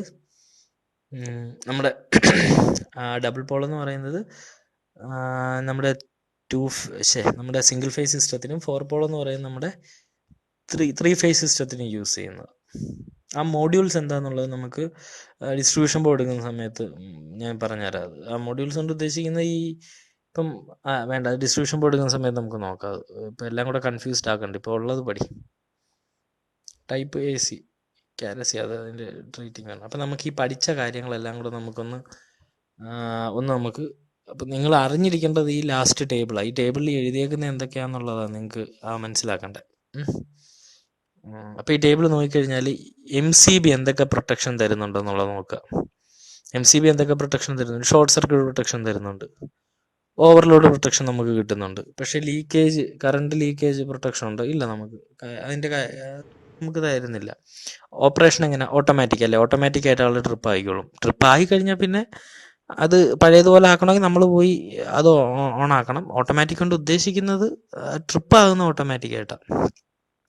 ഇനി അതിൻ്റെ റേറ്റിംഗ് എടുത്തു കഴിഞ്ഞാൽ എങ്ങനെ? ട്രിപ്പിംഗ് ക്യാര പ്ലസ് റേറ്റഡ് കറണ്ട്. അപ്പം നമ്മളുടെ ഡിവൈസിൻ്റെ അടുത്ത് പോയി കഴിഞ്ഞാൽ ആ ഡിവൈസ് ഏതാണെന്ന് കണ്ടുപിടിക്കാൻ എന്ത് ചെയ്താൽ മതി, അവിടെ ട്രിപ്പിംഗ് ക്യാരയും അതുപോലെ റേറ്റഡ് കറണ്ടും ആണ് ഉള്ളതെങ്കിൽ എന്താണ്, അതൊരു MCB ആയിരിക്കും. ഇനി RCCB എടുക്കുന്ന സമയത്തോ അതിന് ഷോർട്ട് സർക്യൂട്ട് പ്രൊട്ടക്ഷൻ ഇല്ല, ഓവർലോഡ് പ്രൊട്ടക്ഷൻ ഇല്ല, ലീക്കേജ് പ്രൊട്ടക്ഷൻ ഉണ്ട്, വർക്കിംഗ് അല്ലെങ്കിൽ അത് ട്രിപ്പ് ആകുന്ന ഓട്ടോമാറ്റിക്കായിട്ട് തന്നെ. അതിൻ്റെ റേറ്റിംഗ് എടുക്കുന്ന സമയത്ത് റേറ്റഡ് കറണ്ടും സെൻസിറ്റിവിറ്റിയും മാത്രമേ കാണുള്ളൂ. ഡിവൈസിൻ്റെ അടുത്ത് പോയി കഴിഞ്ഞാൽ 16 ആംപിയർ 30 മില്ലി ആംപിയർ എന്നായിരിക്കും എഴുതിയേക്കുന്നത്. അപ്പോൾ ഇതിൽ MCBയിൽ മനസ്സിലാക്കേണ്ട കാര്യം, ഇവർ തരുന്ന പ്രൊട്ടക്ഷൻ എന്തൊക്കെയാണ്? MCB തരുന്ന പ്രൊട്ടക്ഷൻ എന്ന് പറയുന്നത് നമുക്ക് ഷോർട്ട് സർക്യൂട്ട് പ്രൊട്ടക്ഷൻ ഉണ്ട്, ഓവർലോഡ് പ്രൊട്ടക്ഷൻ ഉണ്ട്. RCCBയുടെ കേസ് എടുക്കുമ്പോൾ അവർ തരുന്ന പ്രൊട്ടക്ഷൻ എന്താ? നമുക്ക് ഈ ലീക്കേജ് കറണ്ടിനുള്ള പ്രൊട്ടക്ഷൻ മാത്രമേ ഉള്ളൂ. ഇനി RCBO എടുക്കുന്ന കേസിലോ അതിന് എല്ലാ ഫീച്ചേഴ്സും ഉണ്ട് അല്ലേ. ഷോർട്ട് സർക്യൂട്ട് പ്രൊട്ടക്ഷൻ ഉണ്ട്, ഓവർലോഡ് പ്രൊട്ടക്ഷൻ ഉണ്ട്, ലീക്കേജ് കറണ്ട് പ്രൊട്ടക്ഷൻ ഉണ്ട്, പിന്നെ അതുപോലെ ഓട്ടോമാറ്റിക് ആണ്, ട്രിപ്പിംഗ് ക്യാരയുണ്ട്, റേറ്റഡ് കറണ്ട് ഉണ്ട്, സെൻസിറ്റിവിറ്റി ഉണ്ട്. ആ ഡിവൈസ് നോക്കിക്കഴിഞ്ഞാൽ 16 ആംപിയർ 30 മില്ലി ആംപിയർ എന്നായിരിക്കും എഴുതിയേക്കുന്നത്. C എന്ന് പറയുന്ന ട്രിപ്പിംഗ് ക്യാര, 16 എന്ന് പറയുന്നതിൻ്റെ റേറ്റഡ് കറണ്ട്, ഈ 30 മില്ലി ആംപിയർ എന്ന് പറയുന്നത് അതിൻ്റെ സെൻസിറ്റിവിറ്റി. ഇനി ഐസൊലേറ്ററിൻ്റെ കേസ് എടുക്കുമ്പോഴോ ഇതിന് പ്രത്യേകിച്ച് ഒന്നും എഴുതിയിട്ടില്ല. ഷോർട്ട് സർക്യൂട്ട് പ്രൊട്ടക്ഷൻ ഇല്ല, ഓവർലോഡ് പ്രൊട്ടക്ഷൻ ഇല്ല, ലീക്കേജ് കറണ്ട് പ്രൊട്ടക്ഷൻ ഇല്ല. ഇതിൻ്റെ ഓപ്പറേഷൻ മാനുവലാണ്. ആകെ റേറ്റഡ് കറണ്ട് മാത്രമേ കാണുള്ളൂ, 16 ആംപിയർ എന്നേ കാണുള്ളൂ. പക്ഷേ ഇവർക്കൊന്നും ഇല്ലാത്ത ഒരു പ്രത്യേകത ഐസൊലേറ്ററിനുണ്ട്. എന്താ? ഇതിന് ഐസൊലേഷൻ ഡ്യൂട്ടി ഉണ്ട്. എന്താണ് ഐസൊലേഷൻ ഡ്യൂട്ടി എന്ന് പറഞ്ഞാൽ, ഈ MCB RCBO പോലുള്ള ആൾക്കാരെ നമുക്കൊരു എപ്പോഴും സർക്യൂട്ട് ഓൺ ഓഫ് ആക്കാൻ വേണ്ടി ഉപയോഗിക്കാൻ പറ്റില്ല. അതെങ്ങനെ മനസ്സിലാക്കേണ്ടതെന്ന് ചോദിച്ചാൽ, നമ്മൾ ലൈറ്റും ഫാനും ഒക്കെ ഓഫ് ചെയ്യാനും ഓൺ ചെയ്യാനും സ്വിച്ച് യൂസ് ചെയ്യുന്നുണ്ട്. നമ്മൾ ഒരു ദിവസം എത്രയോ പ്രാവശ്യം സ്വിച്ച് ഉപയോഗിക്കുന്നുണ്ട്. ഇതേപോലെ തന്നെ ഐസൊലേറ്റർ ഉപയോഗിക്കാം. അതിൻ്റെ ഐസൊലേഷൻ ഡ്യൂട്ടി അതിന് ഉള്ളതുകൊണ്ട് നമ്മൾ എത്ര പ്രാവശ്യം യൂസ് ചെയ്താലും അതിന് ഒരു പ്രശ്നം ഉണ്ടാകത്തില്ല. അതേസമയം നമ്മൾ അതേപോലെ MCBയോ RCBയോ യൂസ് ചെയ്ത് കഴിഞ്ഞാൽ അതിന് കംപ്ലൈൻറ്റ്സ് വരും. കാര്യം അത് ബേസിക്കലി ഐസൊലേഷൻ ഡ്യൂട്ടിക്ക് വേണ്ടി വെച്ചേക്കുന്നതല്ല, ഓട്ടോമാറ്റിക്കലി വർക്ക് ചെയ്യേണ്ട ആളാണ്. ഒരു ഷോർട്ട് സർക്യൂട്ട് വരുമ്പോഴോ അല്ലെങ്കിൽ ഒരു സെൻസിറ്റിവിറ്റി അല്ലെങ്കിൽ കൂടുതൽ, അതായത് നമ്മുടെ റെസിഡ്യുവൽ കറണ്ട് വരുന്ന സമയത്ത് ഓട്ടോമാറ്റിക്കലി വർക്ക് ചെയ്യേണ്ട ആളാണ്. അപ്പോൾ ആ ആളെ പോയിട്ട് നമുക്ക് എന്ത് ചെയ്യാൻ പറ്റില്ല, പോയിട്ട് ഈ ഐസൊലേറ്റർ യൂസ് ചെയ്യുന്ന പോലെ നമുക്ക് ഉപയോഗിക്കാൻ പറ്റില്ല. കൺസെപ്റ്റ് ക്ലിയർ ആണല്ലോ. അപ്പം മെയിൻലി MCB, ഇനി കുറച്ച് കാര്യങ്ങൾ മനസ്സിലാക്കുക. RCB ഐസൊലേറ്റർ എന്ന് പറയുന്നത് നമ്മൾ ഇൻകമേഴ്സായിട്ട് സാധാരണ ഡിസ്ട്രിബ്യൂഷൻ ബോഡി ഉപയോഗിക്കും. എന്താണ് ഇൻകമർ എന്ന് ചോദിച്ചാൽ നമ്മുടെ വരുന്ന സപ്ലൈ നമ്മൾ സ്വീകരിക്കുന്ന ആളെന്ന് പറയത്തില്ല, അതേ ഉള്ളൂ ഇൻകമർ എന്ന് പറഞ്ഞാൽ. അപ്പോൾ അതെല്ലാം ആ ഡിവൈസസ്, ഇൻകമർ ഡിവൈസസ് എല്ലാം നോക്കിക്കഴിഞ്ഞാൽ സ്റ്റാർട്ടിങ് ഡബിൾ പോൾ ആയിരിക്കും. ആ ഡബിൾ പോൾ ആകാൻ കാര്യം എന്താ? ഫേസും ന്യൂട്രലും വരും അല്ലേ. ഏറ്റവും മിനിമം സിംഗിൾ ഫേസും ന്യൂട്രലും കാണും. പിന്നെ അത് എന്ത് കാണും? 3 പോൾ ഡിവൈസ് ആണ്. ഐസൊലേറ്റർ എടുത്ത 3 പോൾ ഉണ്ട്. പക്ഷേ RCB എടുത്തു കഴിഞ്ഞാൽ 4 പോൾ ആയിരിക്കും. എന്താ കാര്യം? 3 ഫേസും കാണും, ഒരു ന്യൂട്രലും കാണും. MCB എന്ന് പറയുമ്പോൾ എന്താ? നമ്മൾ സബ് സർക്യൂട്ട്സ് തിരിക്കാൻ ഏറ്റവും കൂടുതൽ MCBs യൂസ് ചെയ്യുന്നത്. അതായത് നമ്മുടെ സാധാ ഫ്യൂസിന് പകരം ഉപയോഗിക്കാവുന്ന ഒരു ഡിവൈസ് MCB. അവരെവിടെ നിന്നായിരിക്കും സ്റ്റാർട്ട് ചെയ്യുന്നത്? സിംഗിൾ പോളിൽ നിന്ന് സ്റ്റാർട്ട് ചെയ്യും. Single pole. എന്താ കാര്യം? ഫേസ് മാത്രമായിട്ട് കട്ട് ചെയ്യാൻ. അതാണല്ലോ നമ്മുടെ ഫ്യൂസിൻ്റെ ബേസിക് പ്രിൻസിപ്പിൾ എന്ന് പറയുന്നത്. കൺസെപ്റ്റ് ക്ലിയർ ആയെന്ന് വിശ്വസിക്കുന്നു. ഇതിനകത്ത് എന്തെങ്കിലും ഡൗട്ട്സ് ഉണ്ടെങ്കിൽ വീഡിയോയുടെ താഴെ കമൻറ്റ് ചെയ്ത് പോവുക. ഞാൻ അതിനനുസരിച്ച് അത് നോക്കിയിട്ട് ഞാൻ അതിനനുസരിച്ച് റിപ്ലൈ ചെയ്തോളാം കേട്ടോ. അത് നിങ്ങൾ കൃത്യമായിട്ട് ചെയ്യണം. ഇന്നത്തെ ടോപ്പിക്സിൻ്റെ എല്ലാ നോട്ട്സും എഴുതിയെടുക്കുക. ഡൗട്ട്സ് എന്തൊക്കെയുണ്ടോ അത് വീഡിയോയുടെ താഴെ കമൻറ്റ് ചെയ്യുക. ഞാൻ അതിന് റിപ്ലൈ തന്നോളാം. ഇനി അഥവാ കൂടുതൽ ഡൗട്ട് ഉണ്ടെങ്കിൽ ഗ്രൂപ്പിൽ ഷെയർ ചെയ്യുക, ഇല്ലെങ്കിൽ എന്നെ പേഴ്സണലി വിളിച്ചാലും മതി. ഓക്കെ. അപ്പോൾ അടുത്ത ദിവസം നമ്മൾ ഡിസ്ട്രിബ്യൂഷൻ ബോർഡ്സ് നോക്കും. അപ്പോൾ ഇത് ഫുൾ അറിഞ്ഞിരിക്കണം ഡിസ്ട്രിബ്യൂഷൻ ബോർഡ് പഠിക്കുന്നതിന് മുമ്പായിട്ട്. സോ ഇത് ക്ലിയർ ചെയ്യുക, പെട്ടെന്ന് തന്നെ പഠിക്കുക. ഓക്കെ.